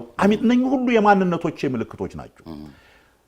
ብርሃኑ ግን ዲፋይንድ የሚሆነው በዘሩ የመጣበት ዘር እናትና አባቱ ተጠይቆ በዛ በመጣበት ዘር ያው በእኛ ሀገርማ የተወሰነ ጅልነትም አለው። በአባት ብቻ ነው እናት ማተራ ያደርግ በዛ ብቻ ነው የሚያስበው ሌላ ነገር የሚያስበው ነገር የለም ብለህ ስታስቀምጥ እኔ ምን አይነት ንቀት ቢኖረኝ ነው ባንተ ላይ ያንንም ብለው ያ ሁሉ ማንነቶችህ የትኛው እንደሚበልጥብህ ምን አውቃለሁ።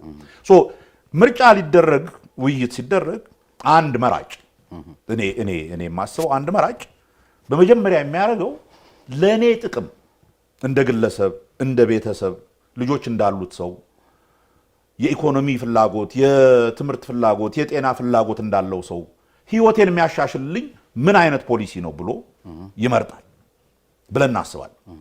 አንድ የዘር ፖለቲካ ስለሆነ እሱ ብቻ ነው የሚወክለኝ ካለ እኔ ብቻ አላስገድደውም ዛት እንትን የሚያደርገው እሱ ነው። አየህ ሶ እኔ የምለው ምንድነው ያንን የምታምኑ ሰዎች ይሄ ሰው ከዘር ውጪ ሊያስብ አይችልም መደራጀትም ፖለቲካው መደራጀት ያለበት በዘር ነው የምትሉ ሰዎች የሚሉ ድርጅቶች አሉ ሰዎች ካሉ የምትሉ ሲሉ እኔንም አካተ ይላ አንተ ማለት ያለው የሚሉ ሰዎች ታዲያ ለመፈተን ለምንድን ነው የሚፈሩት? እነኚህ የተለያዩ ሀሳቦች ሁሉም ጋር በነፃነት ይሄዱ። ሁሉም የተለያየ አመለካከት ያለው የትም ቦታ ሄዶ ይቀስቅስ። ይሄ ፖሊሲ ይሻልሃል ለልጆች ለቤተሰቦች ለአካባቢህ እድገት የተሻለ ኢኮኖሚ የተሻለ ትምህርት የሚሰጥህ ይሄ ነው ብዬ እኔ ሄጄ በመቀስቀሴ ኦሮሞ ውስጥ ያለው ሰው የኦሮሞ ድርጅት እስካልሆንክ ድረስ መቀስቀስ አትችልም የሚለኝ ለምንድን ነው? በራሱ ማህበረሰብ መተማመን ከሌለው በቀር ወይም ሰዎችን የሚያይበት መነጽር የተንሸዋረረ ስለሆነና እሱ ብቻ ስላመነበት ሁሉም የግድ እንደዚህ ማመን አለበት ካላለ በቀር ምርጫ ማለት እኮ ይሄ ነው። በአጠቃላይ ምርጫ ማለት ማህበረሰብ ለመምረጥ 2-3 በጣም ወሳኝ ኩነቶች አስፈላጊ ነገሮች አሉ። አንደኛ ሰላም መኖር አለበት። ያለ ፍርሃት ማንንም እንትን ሳይል ኢንቲሚዴትድ ሳይሆን መምረጥ መቻል አለበት። ሁለተኛ ያሉት አማራጮች ምን እንደሆኑ መስማት አለበት። ምንድነው ያለው አማራጭ ለኔና ለቤተሰቤ ብዬ ከሆነ መመርጠው ያሉት አማራጮች ምን እንደሆኑ መስማት አለበት። ሶ እነኛን ለመስማት እነኛን ስሰማ ነው በትክክል ለኔ ይሻለኛል የሚለውን የመመርጠው። ሶ ይሄንን ከልክለህ ከዛ በኋላ ምርጫ ብትለው ምን ምርጫ ነው?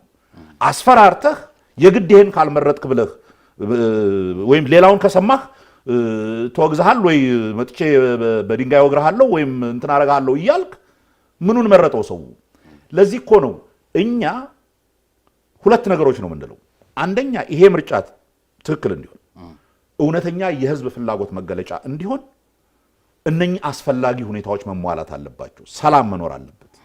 የፖለቲካ ድርጅቶች በየትኛውም የሀገሪቱ ክልል ያለምንም ፍርሃት በነፃነት መንቀሳቀስና ማስተማር ቢሮ መክፈት መቻል አለባቸው። በዛ አካባቢ ያለው ማህበረሰብ ሁሉም ዘር ብሔር ምናምን አለ ሁሉም እንደ ምርጫ የሚደረገው እንደ ግለሰብ ነው። እዛች ምርጫ እንትን ውስጥ ስትገባ ለኔ ለቤተሰቤ ምን ይሻለኛል ለሀገሬ ምን ይሻለኛል። አሁን ግን እሱ እየሆነ ነው። እናንተስ እሱ እየሆነላችሁ ነው። ወደዛ እንምጣ። የመጀመሪያው እየሆነላችሁ ነው። በአግባቡ ቢሮ መክፈት አይደለም ተንቀሳቀሳችሁ ፕሮፓጋንዳውንም ይሁን ፖሊሲያችሁን ማስረጽ የምትችሉበት እድል በተጨባጭ በዚህ ሰዓት ፕሮፌሰር አለ ወይ? እየሆነ ነው ወይ ነው? እሱ ጥሩ ጥያቄ። የጀመርክበት አጀማመር ነው እንጂ ትንሽ ችግር ያለው ይሄ ጥሩ ጥያቄ። የጀመርክበት አጀማመር እንደው እብደት አይደለም ወይ ስላልክ ነው ያበደው ማን ነው የሚለውን በደንብ ስላልሆነ ነው እኔ እነሱን ነው ማስተጋባው። እሺ ይሄኛው ጥያቄ ግን በጣም ወሳኝ ጥያቄ። ዛሬ የተመለከታችሁት የመጀመሪያ ክፍል ነው የሚሆነው። ሁለተኛውንና የመጨረሻውን ክፍል ደግሞ ብዙ አጀንዳዎች ያነሳንበትን ሳምንት ትጠብቃላችሁ። ስለዚህ ሳምንት ስንገናኝ ደግሞ ከምትመለከቷቸው ጉዳዮች ውስጥ ጥቂቶቹን ብናሳያችሁ። ምርጫ ደግሞ እንደ በፊቱ አይነት በወያኔ ጊዜ ይደረግ የነበረው የውሸት ምርጫ ማንም የሚቀበለው አይደለም። ያው የት ጋር እንዳደረሰን አይተናል። እንደው ለነበረው ሁሉ ይሄ 27 ዓመቱን ሙሉ ለነበረው ሁሉ ወያኔ ለብቻው ተጠያቂ ወይም ህወሓት ብቻ ተጠያቂ የሚሆንበት ልክ ነው ወይ? ወይስ በእርሶ እምነት እንደዛ ነው ወይ? የፓርቲ አመራሮች ቁጭ ብለው ለኢዴፓ ይሄን ያክል ለሰማያዊ ይሄን ያክል ምናምን የሚባል ነገር የለም። የወያኔ ተላላኪ ነው ከምትሉት ኢዴፓ ጋር ተዋሃድን የሚል ዜና ሲሰማ ሰው ደንግጧልና ለምን ፈለጋችሁ ከኢዴፓ ጋር ለመዋሃድ? 10 ጊዜ የሰላም ሰው ሁን መጥቶ አፍንጫህን ሊደበድብህ የሚፈልግ ጢቦ ጉልበተኛ ቢመጣብህ ዝም ብለህ አትደበድብ። ያንን ከመርህ ጋር ማጋጨት ስተት።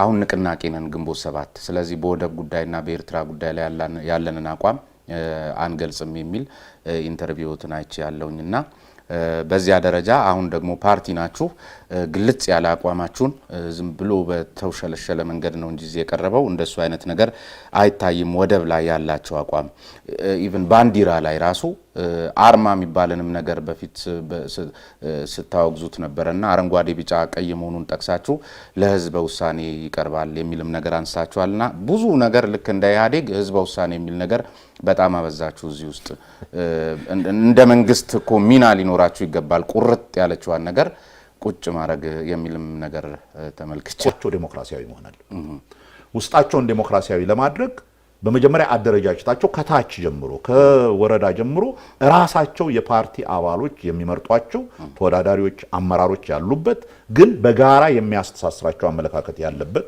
አወቃቀር መኖር አለበት የሚለው አንዱ የሄድንበት መንገድ።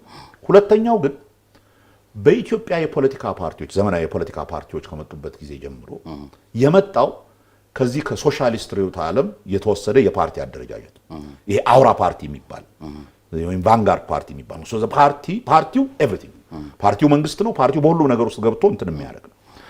ይሄ አካሄድ ነው በፍጹም ዴሞክራሲያዊ ስርዓትን ሊሸከም የማይችል የፓርቲው አደረጃጀት። ፓርቲና መንግስት መለየት አለባቸው። ፓርቲ በአመለካከት የተሰበሰቡ ኃይሎች አንድ ላይ ሆነው ፖሊሲ አውጥተው የሚወዳደሩበት፣ መንግስት ግን ለመረጠህ ብቻ ሳይሆን ላልመረጠህ የምታገለግል በእኩልነት ለሁሉም ዜጎች የምታገለግል ፓርቲው መንግስትን ሙሉ ለሙሉ ከተቆጣጠረ ዜን በፓርቲና በመንግስት መካከል ያለው ልዩነት ይደበዝዝና ያንተን ፓርቲ ደጋፊዎች ብቻ ለማለማመድ ነው። መንግስት ስትሆኑ ተለይቷል ነው። አሁን ግን እሱ እየሆነ ነው። እናንተስ እሱ እየሆነላችሁ ነው። ወደዛ እንምጣ።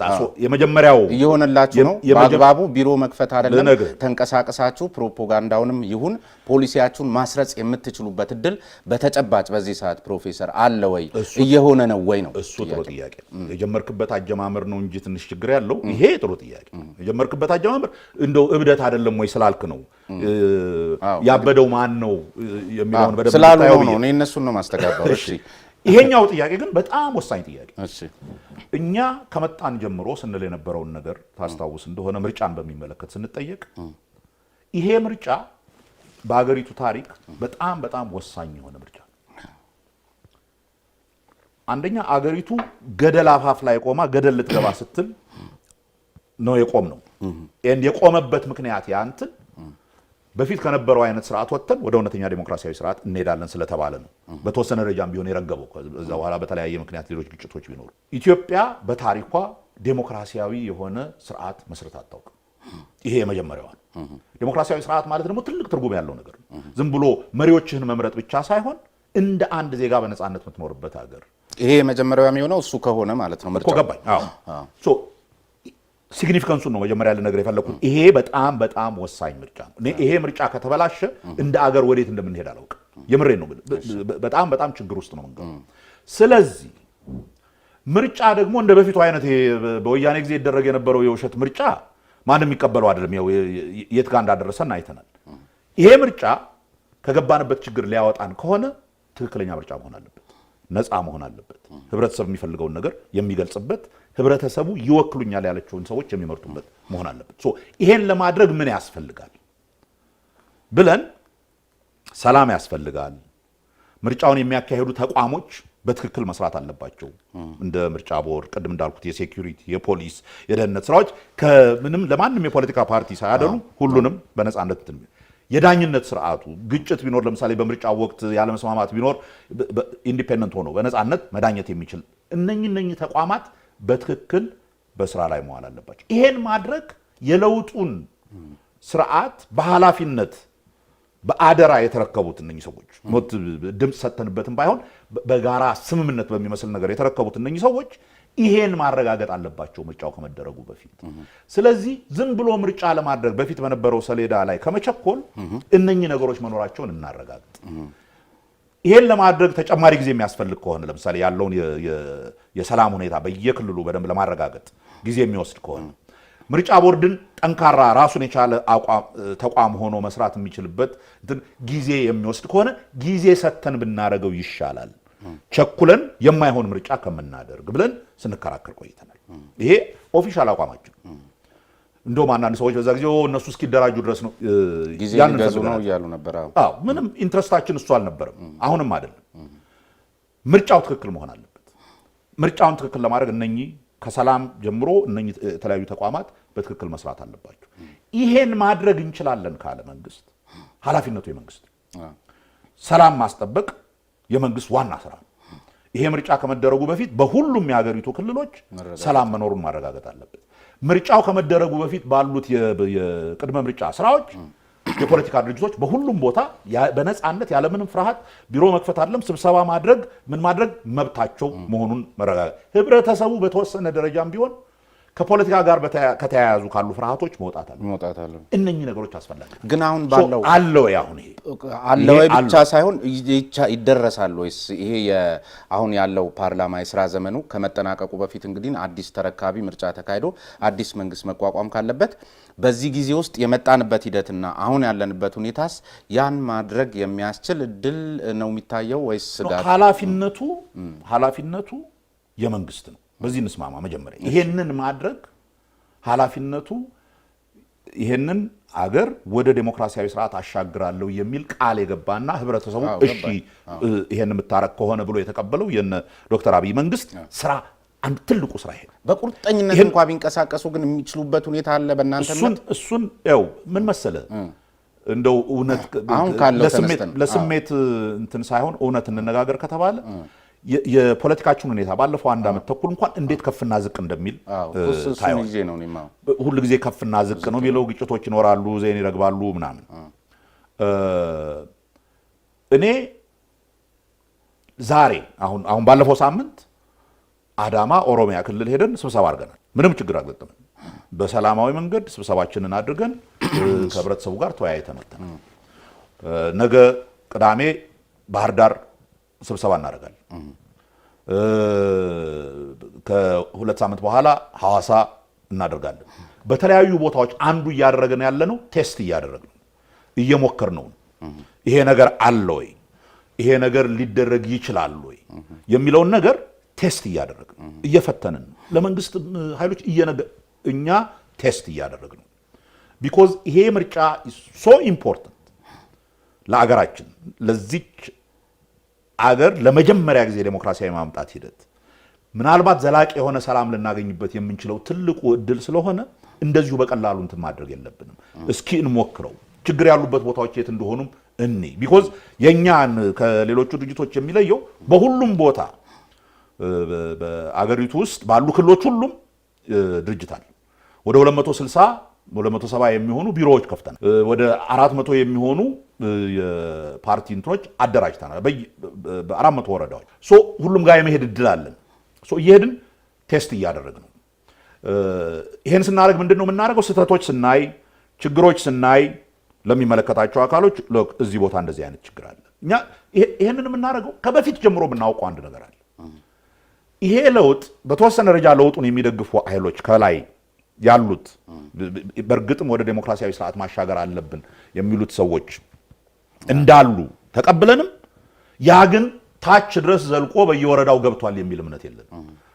ገና ስንመጣ ጀምሮ ያልነው ነው። ይሄ ለውጥ አንድ የሚገጥመው ችግር በፊት በነበረው በኢህአዴግ መዋቅር ውስጥ ያሉ ከታች ድረስ ያሉ ደግሞ ስልጣን ያላቸው በአካባቢያቸው ጉልበትና ስልጣን ያላቸው ኃይሎች በየቦታው አሉ። 10 ጊዜ ከላይ መመሪያ ሰላማዊ መሆን አለበት፣ ምንም መረበሽ የለበትም፣ የፖለቲካ ድርጅቶች ምናምን የሚባል ነገርም ቢኖር ታች ያለው ይሄን ይቀበላል ማለት አይደለም። ብዙ ጊዜ ነው ቴስት ያደረግነው እኛ ከመጣን ጀምሮ። ላይ ያሉትስ በተሟላ ሁኔታ በእርግጥ እርስዎ እንደሚሉት ይቀበላሉ የሚል እምነት አላችሁ? እኛ እስካሁን ካየነው እነኚህ በተለያዩ ቦታዎች ግጭቶች ችግሮች በሚገጥሙን ጊዜ ለችግሮቹ መፍትሄ የምናገኘው ማዕከል ላይ ባለው የመንግስት አካል። አንዳንድ ክልሎች የበለጠ ኮኦፐሬት ያደርጋሉ። በነገራችን ላይ ወጥ አይደለም ነገሩ። አዲስ አበባ ውስጥ እኛ የምናያቸው በጣም የሚያስቁ ብዙ ነገሮች አሉ። አንዳንድ ወረዳ ላይ ኢቭን የወረዳው አስተዳዳሪዎች ምናምን መጥተው እንኳን ደህና መጣችሁ፣ ፖለቲካው በቃ እየተቀየረ ነው፣ በሰላማዊ መንገድ እንትን ስለሆነ በነፃነት መንቀሳቀስ ትችላላችሁ ብሎ እኛ ስብሰባ ላይ መጥቶ ቢናገር ይኖራል። አንዳንዱ ጋር አዳራሽ አስፈቅደን ስብሰባ ልናረግ እንትን ካደረግን በኋላ የመጨረሻ ሰዓት ላይ በሩን ዘግቶ ቆልፎ ይጠፋባል። ስለዚህ ይሄ የተዘበራረቀ ሂደት ከፍና ዝቅ በእርግጥም ይሄ የምርጫ ዘመን ሳያልቅ እርስዎ የሚሉትን የሚመኙትን የተዘጋጃችሁበትን ፕሮግራም ዘርግታችሁ ምርጫ ውድድር ውስጥ ለመግባት የሚያስችል እድል መፈጠሩን የሚያመላክት ነው ወይስ የማያመላክት ነው? በተወሰነ ደረጃ እንትን እያየን ነው፣ መሻሻል እያየን ነው። ብዙ ነገሮችን መዳሰስ እንድንችል አጠር እያደረግን ሌላ አንድ መወሻሸትና መደባበቅ ችግር ስለሚኖረው ቀደም ሲል እርሶም በፖለቲካ ውስጥ ውሸት ሲኖር እንደዚህ አይነት ነገሮች ያመጣል ስላሉኝ ነውና አሁን ሲያነሱልኝ በወያኔ ጊዜ እንደነበረው ይሉኝ ብለውኛል። በወያኔ ጊዜ እንደነበረው ምርጫ የሚል ነገርና ይመስለኛል ህወሓትን ለመተካት ከሆነ እንደው ለነበረው ሁሉ ይሄ 27 ዓመቱን ሙሉ ለነበረው ሁሉ ወያኔ ለብቻው ተጠያቂ ወይም ህወሓት ብቻ ተጠያቂ የሚሆንበት ልክ ነው ወይ ወይስ በርሶ እምነት እንደዛ ነው ወይ? ሌሎቹስ የሉበትም ወይ? አሁን ያለፉትን 5 ዓመታት ምርጫ ውስጥ በእርግጥም እርሶ የሚሉት ወይ ወያኔ ወይ ህወሓት ብቻ ነው ወይ ስተቱን ሲሰራ የነበረው? ስተትም ከነበረ ነው ምሉት እንደ ኢህአዴግ መወሰድ የለበትም ወይ? ብዙዎች እየተነሱ ይሄንን ነው የሚሉት እና እነዚህ ሰዎችን መደበቂያ መስጠት ሳይሆንም ወይ ሌሎቹን የሚል ነገር አለበት። እኔ ምልህ እኔ እኮ ልነግርህ እችላለሁ። ባለፈው አትሊስት ከምርጫ 97 በኋላ በተደረገ የተቀነባበረ ዝርፊያ ህወሓቶች ብቻ አይደሉም፣ ሁሉም ተሳትፏል። በተለያዩ ክልሎች በተደረጉ በደሎች ህወሓቶች ብቻ አይደሉም፣ ሁሉም ተሳትፏል። ግን የመንግስትን አንድን መንግስት ብለህ ስጠራ ያንን መንግስት በዋናነት የሚያሾረውና የሚያዘዋውረው ማን ነው? ትልቁን ስልጣን ይዞ በተለያየ መልክ መከላከያውን ለምሳሌ በመቆጣጠር ደህንነቱን በመቆጣጠር እነኚህ ዋና የመንግስት ማስፈጸሚያ አካላት የሚባሉትን ሙሉ ለሙሉ ተቆጣጥሮ እንደፈለገ ሲያደርግ የነበረው ማን ነው? ከነኚህ ድርጅቶች ውስጥ ካልክ እንደ እውነት እንናገር ከተባለ ህወሓት ነው። ሌላ ድርጅት ያን ያክል የህወሓትን ያክል አቅም ኖሮት አገሪቱ በምን አቅጣጫ ትሄድ በሚለው ላይ ወሳኝ ሚና ሲጫወት የነበረ አይደል? ገባኝ። በመለስ ጊዜ ታውቃለህ፣ በትልቁ ወያኔ ማለቱ ምን ለዚች ሀገር አሁን እርሶ ለሚመኟት ኢትዮጵያ ፋይዳው ምን ያህል ነው? ምንም በትንሽ በትልቁ እኮ አይደለም ወያኔ። አሁን ባልኩ ነው እኛ የምንጠቀም እኛ ሁሌ ስንጠቀም አሁን ምሎት እኔ የእርሶን አንስቼ አይደለም ሁሉም በቃ ይመጣና በቃ እንደዚህ ነው የሚለውና እርሶም አሁን ሲያነሱት ነው ይሄን ማንሳት። እርሶ አሁን ሐሳብ እንዲሰጡኝ የፈለኩት እንደ ሀገር በዚህ ደረጃ አይነት ነገሮችን ሁሉ ማጎን ምንድነው ፋይዳው ብዬ ነው። መጎን የለበትም። አክቹአሊ እኔ እኮ በጣም የሚገርመኝ ነገር ህወሓትን በተለይ በሚመለከት የሚገርመኝ ነገር በጣም ብዙ በደል ተፈጽሟል እዚህ ሀገር። በጣም ብዙ ሰው ሞቷል። በጣም ብዙ ሰው ቆስሏል፣ ቶርቸር ተደርጓል። ብዙ ሴቶች አስገድዶ መድፈር፣ ሴቶች ብቻ ሳይሆን ወንዶች አስገድደው የተደፈሩበት ሀገር ነው። በዛ ደረጃ በደል የነበረበት ሀገር። የኢትዮጵያን ህዝብ እኔ በጣም ከሚገርመኝና ከማከብረው ነገሩ አንዱ ይሄ ሁሉ ሆኖ እስኪ በእርቅ በሰላም ወደፊት እንሂድ ይላል። በእርቅ እንሂድ፣ እስኪ ችግሮቹን እንወቃቸው፣ የተፈጠሩ በደሎችን እንወቃቸው ለእውቀት ያክል ቢኮዝ ወደ ኋላ እንደገና ተመልሰን እንዳንደግማቸው ወደፊትም ስንሄድ እንደገና የዛ አይነት በደል እንዳይፈጠር እንደ ህብረተሰብ ይቅር ለመባባልም እውነቱን ማወቁ ጥሩ ነው። ግን በዋናነት ቂም ለመወጣጫ መሆን የለበትም። ወደፊት እንድንሄድ እንደ አገር እናስብ የሚል በአብዛኛው ኢትዮጵያዊ ዘንድ ያስሜታል አለ። ናው ይሄን በደል በአብዛኛው ሲፈጽም ለነበረ ኃይል ይሄን የመሰለ የሰላም ጥሪ ሲደረግለት እየተቃወመ ያለው ችግር እየፈጠረ ያለው መከራ እየፈጠረ ፕሮፌሰር ህዝቡ እንደዚህ አይነት ጨዋ ህዝብ እያለ እንደዚህ አሁን ይሄን እድል መስጠት ያለባቸው ልሂቃኖች በመድረክ ላይ ተሰሚነት ያላቸው አካላት ይሄን የህዝብ ስሜት የሚያስተጋቡበት መንገድ ግን ቀደም ሲል እኔ በጠቀስኩት ያፈራረጅ ስልት ሲሆን እሱ ነው ችግሩ። አፈራረጅ ምትለው ወያኔ መባሉ ከሆነ ወያኔ የሚለውን ስም ያወጣው ህወሓት ራሱ ነው እንጂ ህዝቡ አይደለም። ህዝባዊ ወያኔ ሓርነት ትግራይ ነው የሚባለው። ሰሞ በሩ ያለፈውን በደሎች ምን እንደሆኑ አጣሩና ግን በእርቅ መንፈስ ወደፊት የምንሄድበትን መንገድ እንትን ይበል ብሎ በፓርላማ ደረጃ በአዋጅ ተቋቋመ። የተለያዩ የፖለቲካ ድርጅቶች ወኪሎች አሉ እዛ ውስጥ፣ የተለያዩ የማህበረሰብ ክፍሎች አሉ፣ የሃይማኖት ተቋማት አሉ እዛ ውስጥ እየሰሩ ያሉበት ሁኔታ አለ። ሌላ በጣም የፓርቲያችሁ የኢዜማ አስኳል የሚባለው ማህበራዊ ፍትህ ነው። የሌሎች ሀገራትን ተሞክሮ ስናይ በተለይ ስካንዲኔቪያን የሚባሉትን ጨምሮ አብዛኞቹ ሀገራት ማህበራዊ ፍትህን ማረጋገጥ የቻሉትም ሳይንሱም እንደሚያመላክተው ካፒታል መፍጠርን ይጠይቃል። የተገነባ ሀገርን ይጠይቃልና ከየት በመጣ ካፒታል በተለይ በዚህ አይነት ሁኔታ ውስጥ ባለ ሀገር ላይ ከየት አምጥታችሁ ነው ልታከፋፍሉ የምትሹትና ማህበራዊ ፍትህን ለማረጋገጥ የሚያስችል አንዳንዶች ሀገራት እንደውም ከአንድ በላይ ትውልድ ገብረው ነው እዚህ ደረጃ የደረሱትና በምን አግባብ ዝም ብሎ ማለት ለቅስቀሳ አይመስልም ወይ ሲባልም ነው እንግዲህ ብዙ ትችት የሚነሳውና ምን ማለት ነው ብዙ ነገር ነው በጣም ምራውን እሱን የሚሉ ሰዎች ይሄ በአንድ ማህበረሰብ ውስጥ እንደ ማህበረሰብ የተረጋጋ ኑሮ ለመኖር ሁሉም ይሄ ማህበረሰብ ነው ብሎ እንዲያስብ ከዛ ማህበረሰብ እድገት ብልጽግና መጋራትና ሁሉም ቢያንስ ነው መሰረታዊ የሆነ ለኑሮ የሚያስፈልጉትን ነገሮች እንዲያገኝ ማድረግ ለአንድ ማህበረሰብ ቀጣይነት ለአንድ ማህበረሰብ የተረጋጋና እንደውም ለረጅም ጊዜ ብልጽግና ይጠቅማል በሚለው ጥቅል መርህ ከተስማማን ይሄ ኮንሰፕት ይሄ ሐሳብ ያደጉ ሀገሮች በጣም ትልቅ ካፒታሊስት ሀገሮች ከሆኑ በኋላ እኮ የጀመሩት አይደለም የስዊድን ሶሻል ዴሞክራሲ በ1880ዎች ውስጥ ነው እኮ የተፈጠረው እንደውም ይሄ የከበርቴ ስርዓት የምትለው ይሄ ኢንዱስትሪያል አብዮት ተካሄዶ የከበርቴ ስርዓት ሲመጣና አዲስ የሰራና ሰራተኛና የአሰሪ ግንኙነቶች መፈጠር ሲጀምሩ ይሄ ድሮ ከነበረው ከአብዛኛው ገበሬ ከነበረበት ወደ ዘመናዊ ኢንዱስትሪ እንትን ገና ለውጡ በመካሄድ ላይ ባለበት ጊዜ ያሉትን የሰዎችን ኑሮ አይተው ነው ይሄ ነገር ዝም ብሎ ከተተወ የተወሰኑ ሰዎች በጣም ሀብታም እየሆኑ አብዛኛው ህዝብ ችግር ውስጥ የሚገባበት ነገር ይፈጥርና ማህበረሰቡን ያተራምሰዋል በሚል ነው እነኚህ ሐሳቦች ገዢ ሐሳብ ሆነው ሰራተኛውን ድሃውን አብዛኛውን ሰው ኖት ይሄ የካፒታሊስት ስርዓቱ እንዳይኖር በመከላከል ሳይሆን ገበያ የሚጫወተውን ሚና እንዲጫወት አድርጎ ግን ሌላውንም ማህበረሰብ አቅፎ አዝሎ መሄድ አለበት በሚል ነው አንዴ በጣም አድገህ ከመጠቅ በኋላ ነው እንዲህ አይነት ነገር ብሎ ነገር የለም ህብረተሰብ ገና ሲጀምር ነው እነኚህ ስርዓቶች ገና ሲጀምሩ ጀምሮ ነው እነኚህ ሐሳቦች እንደ ለወደፊቱም በዘላቂነት ህብረተሰብ በተረጋጋ ሁኔታ እንዲኖር ያስፈልጋል የተባሉና እኛ አገር ድሃ ስለሆንን ለድሃው አናስብም ነው ድሃ ስለሆንን ለትምህርት አናስብም ነው ድሃ ስለሆንን ጥቂት ሰዎች ዝም ብሎ የፈለጉትን ያህል ሀብት በሚያካብቱበት ሁኔታ ሌላው ደግሞ የሚበላው አጥቶ እንትን የሚኖርበት ህብረተሰብ ሀብታም እንዲሆን እድል ይሰጠዋል ኢን ዘ ሎንግ ረን ያ ህብረተሰብ እኮ መረጋጋት አይችልም ማንንም ሰው ሊበለጽግበት የሚችልበት ማንንም ሰው ሊያድግ የሚችልበት ማንኛውም ኢትዮጵያዊ እንደ ኢትዮጵያዊ መሰረታዊ የሆኑ ፍላጎቶች የሚማሉበት ህብረተሰብ ልንፈጥር ነው ካላልክ የተረጋጋ ህብረተሰብ እኮ ከየት በመጣ ካፒታል አሁን ያለን ሀብት ጉልበት መሬት ነው ከሆነ ካፒታል ያስፈልገዋል እኮ ነው ባልተገነባ ሀገር ላይ አሁን እርሱ ያሉን እሱ ካፒታል ያ ካፒታል በደንብ ዴቨሎፕ ባላረገበትም ጊዜ ነው ይሄ ነገር የሚደረግ የነበረው ይሄ እኮ የካፒታል ጉዳይ አይደለም ለምሳሌ በአሰሪና በሰራተኛ መካከል የሚኖረው ግንኙነት ምን መሆን አለበት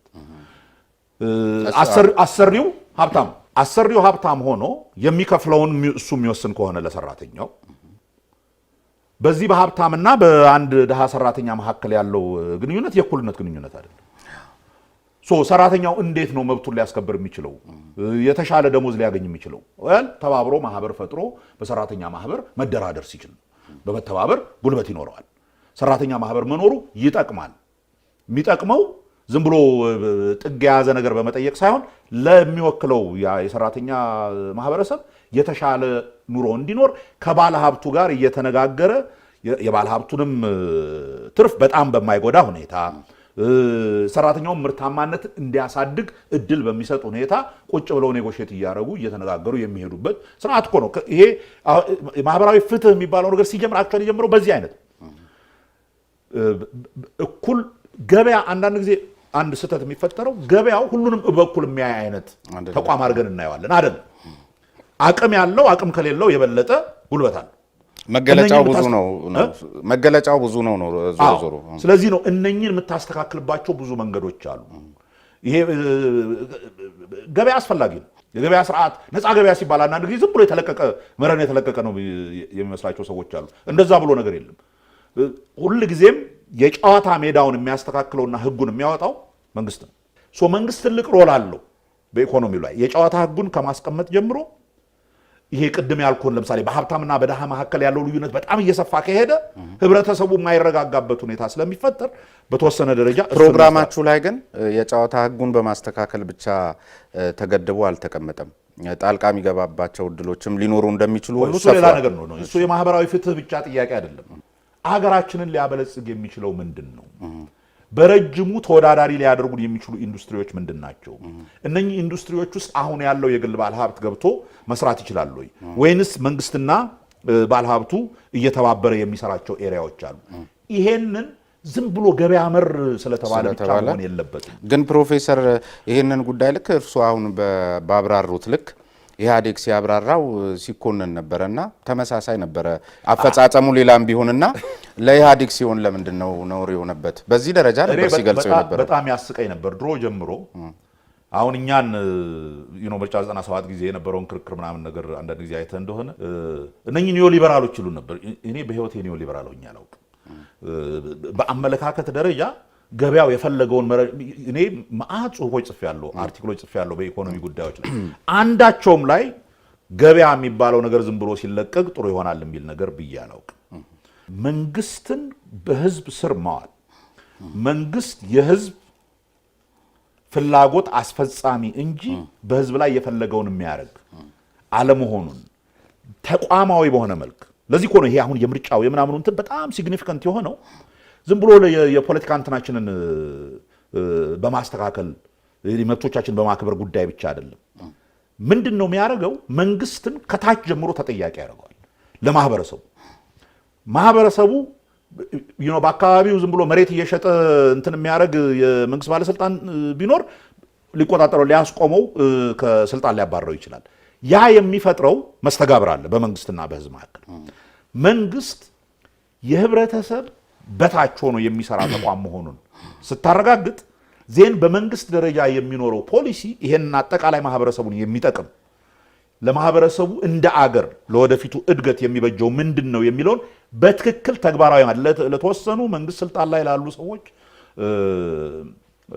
ዝርፊያ የሚሆንና ማድለቢያ የሚሆን ወይም እነሱ ከተሞዳሞዷቸው የተወሰኑ ባለሀብቶች ጋር በመሆን እንትን የሚደረግ ሳይሆን እዚህ ሀገር ያየነው አሁን ከ97 በኋላ በደንብ በቃ በግልጽ የወጣው የተቀነባበረ ዝርፊያ ያላቸው አቋም ኢቭን ባንዲራ ላይ ራሱ አርማ የሚባልንም ነገር በፊት ስታወግዙት ነበርና አረንጓዴ ቢጫ ቀይ መሆኑን ጠቅሳችሁ ለህዝበ ውሳኔ ይቀርባል የሚልም ነገር አንስታችኋልና ብዙ ነገር ልክ እንደ ኢህአዴግ ህዝበ ውሳኔ የሚል ነገር በጣም አበዛችሁ። እዚህ ውስጥ እንደ መንግስት እኮ ሚና ሊኖራችሁ ይገባል። ቁርጥ ያለችዋን ነገር ቁጭ ማድረግ የሚልም ነገር ተመልክቻለሁ። ቁርጥ ያላለ ነገር ያልነው ነገር ምን እንደሆነ አላውቅም። ወደብ ምናምን ነገር ባልከው ይሄ በብዙ መንገድ የበፊቱ ስርዓት ያወሳሰበው ዓለም አቀፋዊ እውቅና እንዲያገኝ ገፍቶ በተባበሩት መንግስታት መጀመሪያ ሪኮግናይዝ ያደረገው የኢትዮጵያ መንግስት ነው። ያንን ይሄ የኢህአዴግ ስርዓት ነው እና እዛ አይነት ዓለም አቀፋዊ ስምምነቶች ውስጥ ከገባህ በኋላ ዝም ብለህ እኔ የምፈልገው ስላልክ የምታረገው ነገር አይደለም። ብዙ ውይይቶች፣ ብዙ ድርድሮች የሚፈልጉ ነገሮች ናቸው። እነኛን ዝም ብሎ በችኮላ ኃላፊነት በጎደለው መልክ ዝም ብሎ ህብረተሰብን ለማነሳሳት በሚል ዝም ብለን የምናረገው ነገር አይደለም። ግን እንደ ኢትዮጵያ ያለ በጣም ብዙ ህዝብ ያለበት አገር የወደብ አጠቃቀምን በሚመለከት በጣም ግልጽና ሊያሰራ የሚችል እንትን መኖር አለበት። ወይ ስምምነት መኖር አለበት ወይ አንድ አይነት የጋራ ዓለም አቀፍ እውቅና ያለው የጋራ ስምምነት ውስጥ መገባት አለበት ብለን እናምናለን። ይሄ ግን ቅድም እንዳልኩ ነው። ችግሮችን የምታይበት መነጽር ከችግሮቹ ክብደት አንጻር አሁን በእጃችን ላይ ያለው ትልቁ ስራ ምንድን ነው? አሁን ይሄንን ነገር እንኳን እናርግ ብንል መጀመሪያ ህዝብ የወከለው መንግስት ያስፈልጋል። ያ ህዝብ የወከለው መንግስት የወከለውን ህዝብ ጥቅም በሚመለከት የሚያወጣቸው ፖሊሲዎችና እንትኖች ይኖራሉ። በዛ መልክ ደረጃ በደረጃ መጀመሪያ ራሳችንን ማስተዳደር የምንችል ህዝብ መሆናችንን ነው። ለራሳችን እውነተኛ ዲሞክራሲያዊ ስርዓት እንፍጠር። ከዚያ በኋላ ይሄ የህዝብ ውክልና ያለው መንግስት ህብረተሰቡን ወክሎ ትክክለኛ ውክልና ስላለው ህብረተሰቡን ወክሎ የሚሻለው አካሄድ በተለያዩ ጉዳዮች ላይ የሚሻለው አካሄድ ምንድነው እያለ እየመረጠ የሚሄድበት መንገድ እንከተል ነው።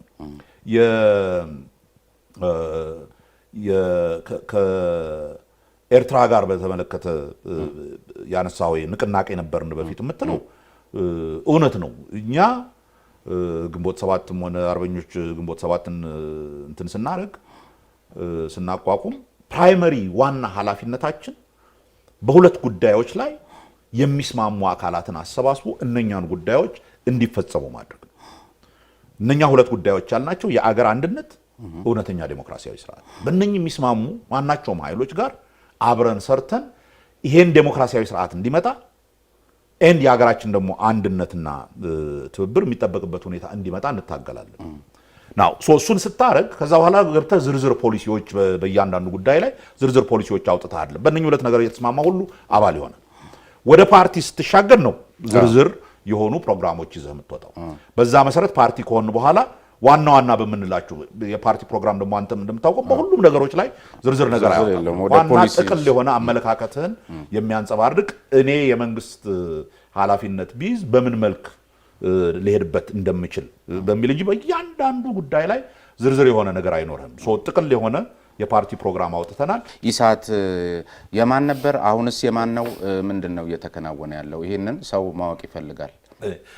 ምክንያቱም የአንድ ሰሞን ትልቅ የጫጫታ ርዕሰ ጉዳይ ሆኖ ነበር። አርበኞች ግንቦት ሰባት ጉባኤ ላይ በመጨረሻው አርበኞች ግንቦት ሰባት ፈርሶ ወደ እንትን ከመሄዱ በፊት በአጠቃላይ ድርጅቱ የነበራቸውን ንብረቶች ሴት ለማድረግ ስራ ነበረብን። ዝም ብለን ጥለነው አንሄድም ነበር።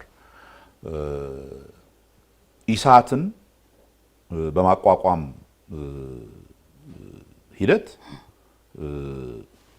በባለቤትነት ይዞ መጀመሪያ ሲያደርግ የነበረው ግንቦት ሰባት እንደ ድርጅት ገንዘቡን ያወጣው አባላቱን ሙሉ ለሙሉ እንዲሳተፉና እንዲያግዙ ኢሳትን ያደረጉ። ይሄን ስናረግ ግን በጣም ግልጽ የሆነ እንትን ይዘን ነው ያቋቋመው። ግንቦት ሰባት ይሄን ድርጅት አቋቁሞታል ማለት ግንቦት ሰባት የሚቆጣጠረው ተቋም ይሆናል ማለት አይደለም። እኛ ለዲሞክራሲያዊ ስርዓት እንደ ንቅናቄ ለዲሞክራሲያዊ ስርዓት እንታገላለን ስንል አንዱ የዲሞክራሲያዊ ስርዓት መገለጫ ሚዲያ ከማንም የፖለቲካ ድርጅት ነፃ ሆኖ መቋቋም አለበት፣ ነፃ ሆኖ መስራት አለበት። ኢቭን የፖለቲካ ድርጅቶች እንኳን ቢያቋቁሙት ብናቋቁመው ኢቬንቹዋሊ ራሱን የቻለ የራሱ ቦርድ ያለው በራሱ ኤዲቶሪያል ፖሊሲ የሚንቀሳቀስ እንጂ የግንቦት ሰባትን ጥቅም ወይ የግንቦት ሰባትን አመለካከት እንዲያራምድ ተብሎ መቋቋም የለበትም። እንደውም ለዲሞክራሲያዊ ስርዓት ያለንን ውግንና የምናሳይበት ነው። ፕሮሰሱ ነው። ዞሮ ግንቦት ሰባት ነበር ያቋቋመው አይደል? በጊዜው የነበረው ኢህአዴግ ሙሉ ሞኖፖሊ ነበረው በሚዲያው ላይ። ነፃ ሚዲያ የሚባል ነገር አልነበረም። ሁሉንም ነገር እንትን ብሎ የሱ ሐሳብና ፖሊሲ አራማጆች እንዲሆኑ አድርጎ ነበር። ኢቭን በግለሰብ ደረጃ እንኳን የተቋቋሙትን በነፃነት እንዳይሰሩ ይሄንን የሙሉ የፕሮፓጋንዳ እንትን መስበር አለብን። አንዱ ያንን ስርዓት ቅድም እንዳልኩ መጣል የሚቻለው ይሄንን ለማድረግ ነው በሚል ነው ያቋቋምነው። እንደተቋቋመም ነፃ የሆነ ቦርድ ነው። ኢሚዲየት ግልጽ ነው እኮ ፕሮፌሰር። እሱ ከሆነ ግን በሰዓቱ የግንቦት ሰባት እሱን ስለማቋቋሙ ማንም ተናግሯት አያውቅም። አዎ እሱማ በቂ ምክንያት ነበረን። እንደምታውቀው በዛ ጊዜ የነበረው መንግስት ግንቦት ሰባት አሸባሪ ነው የሚል እንትን ከራሱ አልፎ ራሱ አሸባሪ ለመሸሽ ያንን አደረጋቸው። ከመንግስት ለመሸሽ አይደለም ማለቴ አሁን ከሚሉኝ ከክሱም ከምኑም በቂ ምክንያት ነበራችሁን በል በቃ ያን ምክንያታችሁን ስትጨርሱ ደግሞ አሁን የማን እንደሆነም ስትናገሩ ነበርና ዝም ብሎ ብቻ ዞሮ ያኔ የህዝብ ነበር ከሚባለው አኳያ በስሙ ሌላ የግንቦት ሰባት ሆኖ በተገኘበት አግባብ ይቅርታስ መጠየቅ አልነበረበትም? ለምን ነው ይቅርታ የሚጠየቀው? የህዝብ ነው ያላችሁ የግንቦት ሰባት ስለነበር ጥፋት እኮ የሚባል ነገር የለም እዚህ ውስጥ። ምኑ ነው የጠፋው? ግንቦት ሰባት አቋቋመው፣ በነፃነት እንዲሰራ ቦርድ ሰጥቶ ለቀቀው፣ በራሱ በነፃነት ይሰራል። አንድም ጊዜ የግንቦት ሰባትን ሐሳብ ለምን አላስተላለፋችሁም ብሎ እንትን ያደረገ የለም። ግንቦት ሰባትን የሚቃወሙ ሰዎች ሄደው በነጻነት ሐሳባቸውን እንትን ያደርጉ ነበር። ኢቭን በዛን ጊዜ የነበሩ የመንግስትን ኃይሎች ኢንተርቪው ለማድረግ እንኳን ልናሳጥረውን አሁንስ የማን ነው? አሁንማ እኛ ኦፊሻሊ የህዝብ ተቋም እንዲሆን ቢኮዝ ማንም የግል ንብረትነት እንዳይኖረው ፐብሊክ ፕሮፐርቲ ልክ ፐብሊክ ብሮድካስቲንግ የሆነ እንትን እንዲሆን ይሄንን አሻግረው ለእንትን እንዲሰጡ ድርጅት ውስጥ የሌሉ ሰዎችን በኃላፊነት ሰጥተን ለቀናል። እኛ አሁን ምንም እዛ ግን አይመስልም ምንም በእናንተ ላይ ሂስ ሲያቀርብ እንደበፊቱ አይታይም። አንዳንዶች እንደውም የሚሰጉት አሁንም በለሆሳስ ወይም በድብቅ እናንተ አድርጋችሁት ልክ ያኔ የሚሉት ኢህአዴግ ሲያደርግ እንደነበረው ምርጫው ላይ ለማን ነው ለኢዜማ ተጽዕኖ በመፍጠር ከምርጫው ፍትሃዊነትም ጋር አያይዘው ስጋታቸውን የሚናገሩ ሰዎች ስላሉ ነው። እኔ የሚዲያ ተቋማት ኢቭን ፍጹም ዴሞክራሲያዊ በሚባሉት አገሮች እንኳን ሚዲያዎች የራሳቸው የአመለካከት መስመር አላቸው። ሲኤንኤንን ብትመለከት ለምሳሌ በአብዛኛው ጸረ ትራምፕ የሆነ ወር እነሱ የሚያምኑበትን ዴሞክራሲያዊ የሚባል ሂደት የሚከተል እንትን እንከተላለን ብለው ያልፋሉ። ኤምኤስኤንቢሲ የምትለው ብታየው ነው ከዛ ደግሞ ትንሽ ወደ ግራ ዘመም። ፎክስን ደግሞ ብታየው ሞር የቀኝ ክንፍ ሚዲያዎች የራሳቸው ኤዲቶሪያል እንትን አላቸው። ናው የኢሳትን ኤዲቶሪያል ይሄንን ለማለት መጀመሪያ የኢሳትን ኤዲቶሪያል ፖሊሲ ሄዶ መገምገም ነው። ምንድነው ኢሳት እንደ ኤዲቶሪያል ፖሊሲ ይዞ የሚያስኬደው ማለት። ሁለተኛው እዛ ውስጥ የሚሰሩ ይሄንን ኤዲቶሪያል ፖሊሲ አምነው ተቀብለው የሚሰሩ ሰዎች ለኤዲቶሪያል ፖሊሲው ታማኝ ሆነው ነው የሚሰሩት ወይስ ሌላ የራሳቸውን እንትን ፐርሱ ለማድረግ ነው? አሁን ቅድም ያልኩ አይነት እኮ ነው። እኔ ለምንም ፖለቲካ የለሁበትም ምናምን ስትል የነበርከው ይሄ የመንግስት ተቋም ነው።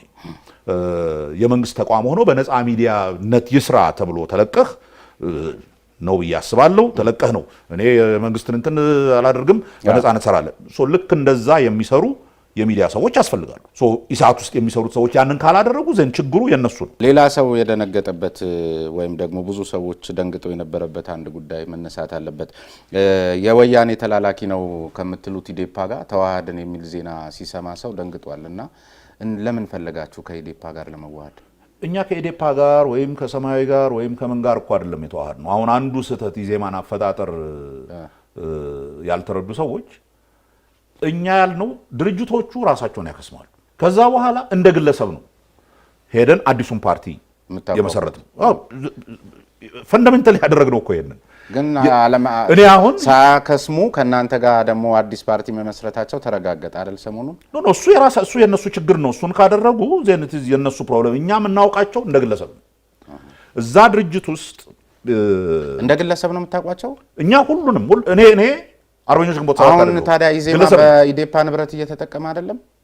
ኖ ይኸው እነኚህ ድርጅቶች አሁን እኛ የማነው የአርበኞች ግንቦት ሰባት የመጨረሻውን ጉባኤ ሲያደርግ ንብረቱን ምናምን በሚመለከት እንትን አደረገና ከዚህ የተረፈ ያለውን ኦር ሰጠውን አዲስ የሚመሰረተው ለኢዜማ ሰጥተናል ብሎ ወሰነ። ያ ማለት አርበኞች ግንቦት ሰባት ነው ማለት አይደል? ወስኖ ንብረት ሰጠ። ልክ አሁን አንድ ኤንጂኦ ቢፈርስ ለሌላ ኤንጂኦ ንብረቱን እንደሚሰጠው ማለት ሁሉም በዛ መልክ ነው የሄደው። ስንገባ ግን ደግሞ በጣም በግልጽ በተደረገ ውይይት ነው ያደረገው። የፓርቲ አመራሮች ቁጭ ብለው ለኢዴፓ ይሄን ያክል ለሰማያዊ ይሄን ያክል ምናምን የሚባል ነገር የለም። ሁላችንም ወረዳ አባል ሊሆን እኔ ወረዳ 23 አባል የሸዋስ ልንጃ ወረዳ 28 ጦር ምናምን ሁሉም በየወረዳው ገብቶ ያደረግነው ሁላችንም አዲሱን ፓርቲ መቀላቀል እንፈልጋለን የሚሉ የፓርቲ አባሎች ካሉ እነኛ ዝርዝር ያን ንብረት ይዘው መጡ። አሁን በህግ በተመዘገበ አግባብ የኢዴፓ ንብረት የሆነውን ኢዴፓ ራሱን ሳያከስም ግለሰቦቹ ከስመናል ብለው እናንተ ጋር ሲመጡ የግላቸው ጉዳይ ነው። እርሶ ባሉኝም አግባብ ይምጡ እንጂ አሁን ልክ ውሳኔው እንኳን ሲሰጥሽ ቢያንስ እነዛ ግለሰቦች በግለሰብ ስም የሌላ ፓርቲ ይዘው የመጡትን ንብረት መልቀቅ የለበትም። እሱን ከነሱ ጋር ነው መወያየት። እኔ ኢዴፓ አይደለሁ። ያ ክስ መክሰም ወር ውህደት ወር whatever it is ለሚባለው ኢሹ ውስጥ አልተሳተፉ። ምን እንዳደረጉ አላውቅ። ይሄ ጉዳይ አንተ ያን ያህል ኢንትረስቲንግ ነው ካልክ ያን ያህል በጣም በቃ ይቀር ከነሱ ጋር ጉዳይ ከሆነ ከነሱ ጋር ወያያለው። አሁን እርሶ ጦርነት የወደቀ አስተሳሰብ ነው የሚል እንትን ላይ የደረሱ ይመስለኛል ብዙዎች ነገሮችን አሁን ከሚሰጡት ገለጻና ግን አንድ በጣም እንትን መነሳት ያለበት ነገር ምንድነው እስር ቤት ከመግባቱ በፊት ስለ ሰላማዊ ትግል ያሉትን አስተሳሰብ ትዝ ይለኛል እዚህ በነጻነት ጎህም ላይ ምን ያህል እንደጻፉትም ይታወቃል ከዚያ በኋላ ደግሞ ሄደው ውጪ በነበሩ ሰዓት እንደ ግንቦት ሰባት ደግሞ ሁሉንም የትግል አይነቶች በሚል ያው ጦርነትንም ይሁን አመጻንም ጭምር ያካተተ አይነት ስልት ተከትሏል አሁን ደግሞ ይሄው እዚህ ቁጭ ብለን ደግሞ ስለ ሰላምና ስለ ፍቅር ያወሩልኝ ነውና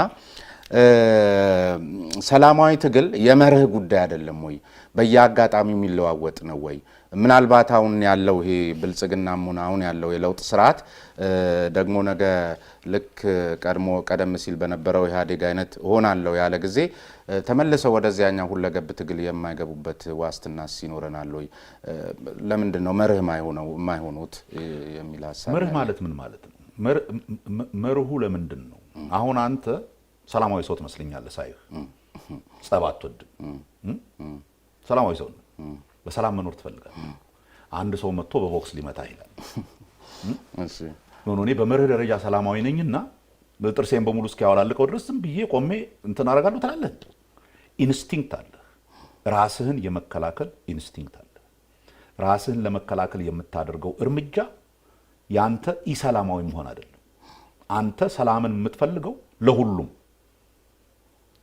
ለሁሉም ተግባራዊ በሚሆንበት ሁኔታ ነው እንደ ሰው ልጅ ነፃነት የማንነት የመገለጫ ነው ብያምናለሁ በጉልበት ነፃነቴን ለመውሰድ ለሚመጣ አንተን ልክ በቦክስ ሊመታኝ ሲል ዝም ብዬ እንደማላየው ያንን መከላከል ሰብአዊ የሆነ መብት አለኝ በሰላማዊ መንገድ የሰላማዊ ትግል አባቶች የሚባሉትን ሰዎች በሙሉ ብትወስድ ከጋንዲ ጀምረህ ማርቲን ሉተር ኪንግን ማንዴላን ሰላማዊ መንገድን ማያውቅ በሰላማዊ መንገድ መሄድ የማይፈልግ ጉልበተኛ እንደፈለኩ ረግጬ ልግዛህ ሲላቸው እንቢ ነው ያሉት ያንንማ ትራናረግ አንቀበልም ነው ያሉት ያንዳንድ ጊዜ ይሄ መርህ የምትለው ነገር የማይገባው ፓርት እሱ ነው የኛ በመርህ ደረጃ ሰላምን የምንፈልግ መሆናችንን በመርህ ደረጃ በሰላማዊ መንገድ የሚደረግ ፖለቲካ የምንፈልግ መሆናችንን የምናሳይህ ሰላማዊ መንገድ ከተላለለ የሚል መንግስት ሲመጣ በሰላማዊ መንገድ ተናደረግ በጉልበት ደፍጥጬ እንደፈለኩ አፍንጫህን እያደማው እገዛሃለሁ የሚል ሲመጣ ነው እሱንማ ማድረግ አትችልም እሱንማ ዝም ብዬ አልቀበልህም እሱንማ አልቀበልህ ለራሴ ክብር አለኝ ሰው ልጅ ነኝ ያ ሲቀየርና ደግሞ በሰላማዊ መንገድ ዴሞክራሲያዊ ፖለቲካ መጣ ሲባል እኛ ምንም እንደው አላቅማማንም ኔጎሺዬትም ያደርግነው አሁንም ከተለወጠ ዞሮ ያኛው ምድል ይመጣል ማለት ነው ሰብአዊ ነው ማለት ቅድም ላንተ ያልኩህ እኮ ነው 10 ጊዜ የሰላም ሰው ሁን መጥቶ አፍንጫህን ሊደበድብህ የሚፈልግ ጢቦ ጉልበተኛ ቢመጣብህ ዝም ብለህ አትደበድብ ያንን ከመርህ ጋር ማጋጨት ስተት ሰዓታችን ስለሄደ ነው ውድ ተመልካቾቻችን ፕሮፌሰር ብርሃኑ ነጋን መቼም ይዤ ብዙ ነገር የምትጠብቁ እንደነበር እርግጠኛ ነኝ ያም ሆኖ ግን በቻልነው ሰዓት ልክ ነው ማውራት የቻልነውና ከኛ ቀርነት ወይም ደግሞ ምንድነው ማቀብ ሳይሆን ሰዓት ነው የገደበንና በዚህ አጋጣሚ በጣም ይቅርታ ነው የምንጠይቀው ስለዚህ ከፕሮፌሰር ብርሃኑ ነጋ የኢዜማ መሪ ጋር የነበረኝ ቆይታ ይህን ይመስል ነበር በተከታይ ደግሞ ስንገናኝ በርካታ ጥያቄዎችን እንደዚሁ ከናንተ የምንወስዳቸውን ጨምሮ ብዙ ነጥቦችን አንስተን በተለይ ፕሮግራማቸው ላይ የምንወያይ ነው የሚሆነው እዚህ ድረስ ተገኝተው ይህን ሐሳብ ስለሰጡን ደግሞ እጅግ በእናንተ በተመልካቾቻችን ስም ያለንና አክብሮት በዚህ አጋጣሚ ለመግለጽ እወዳለሁ በጣም አመሰግናለሁ ሳምንት ደግሞ ስንገናኝ በሌላ ርዕሰ ጉዳይ ከሌላ እንግዳ ጋር ይሆናል